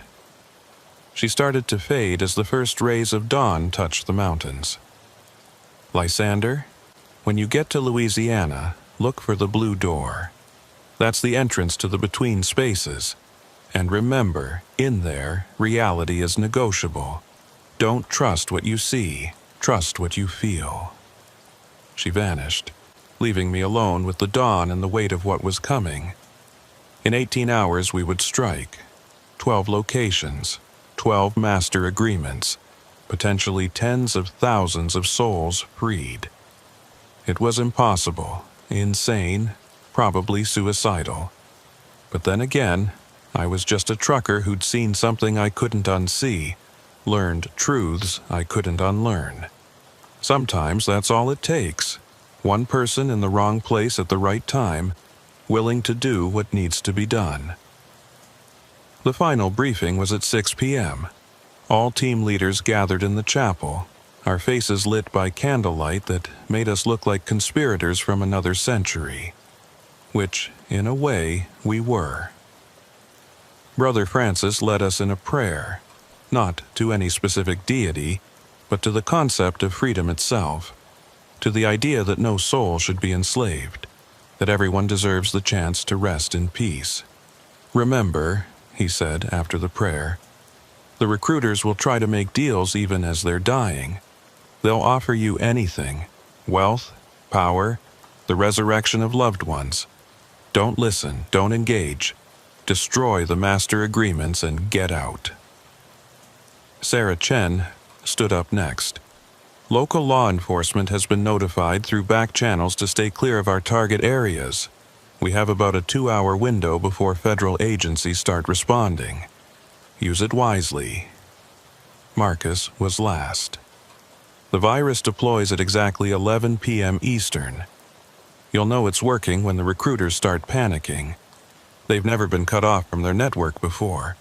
It'll be like suddenly going blind and deaf.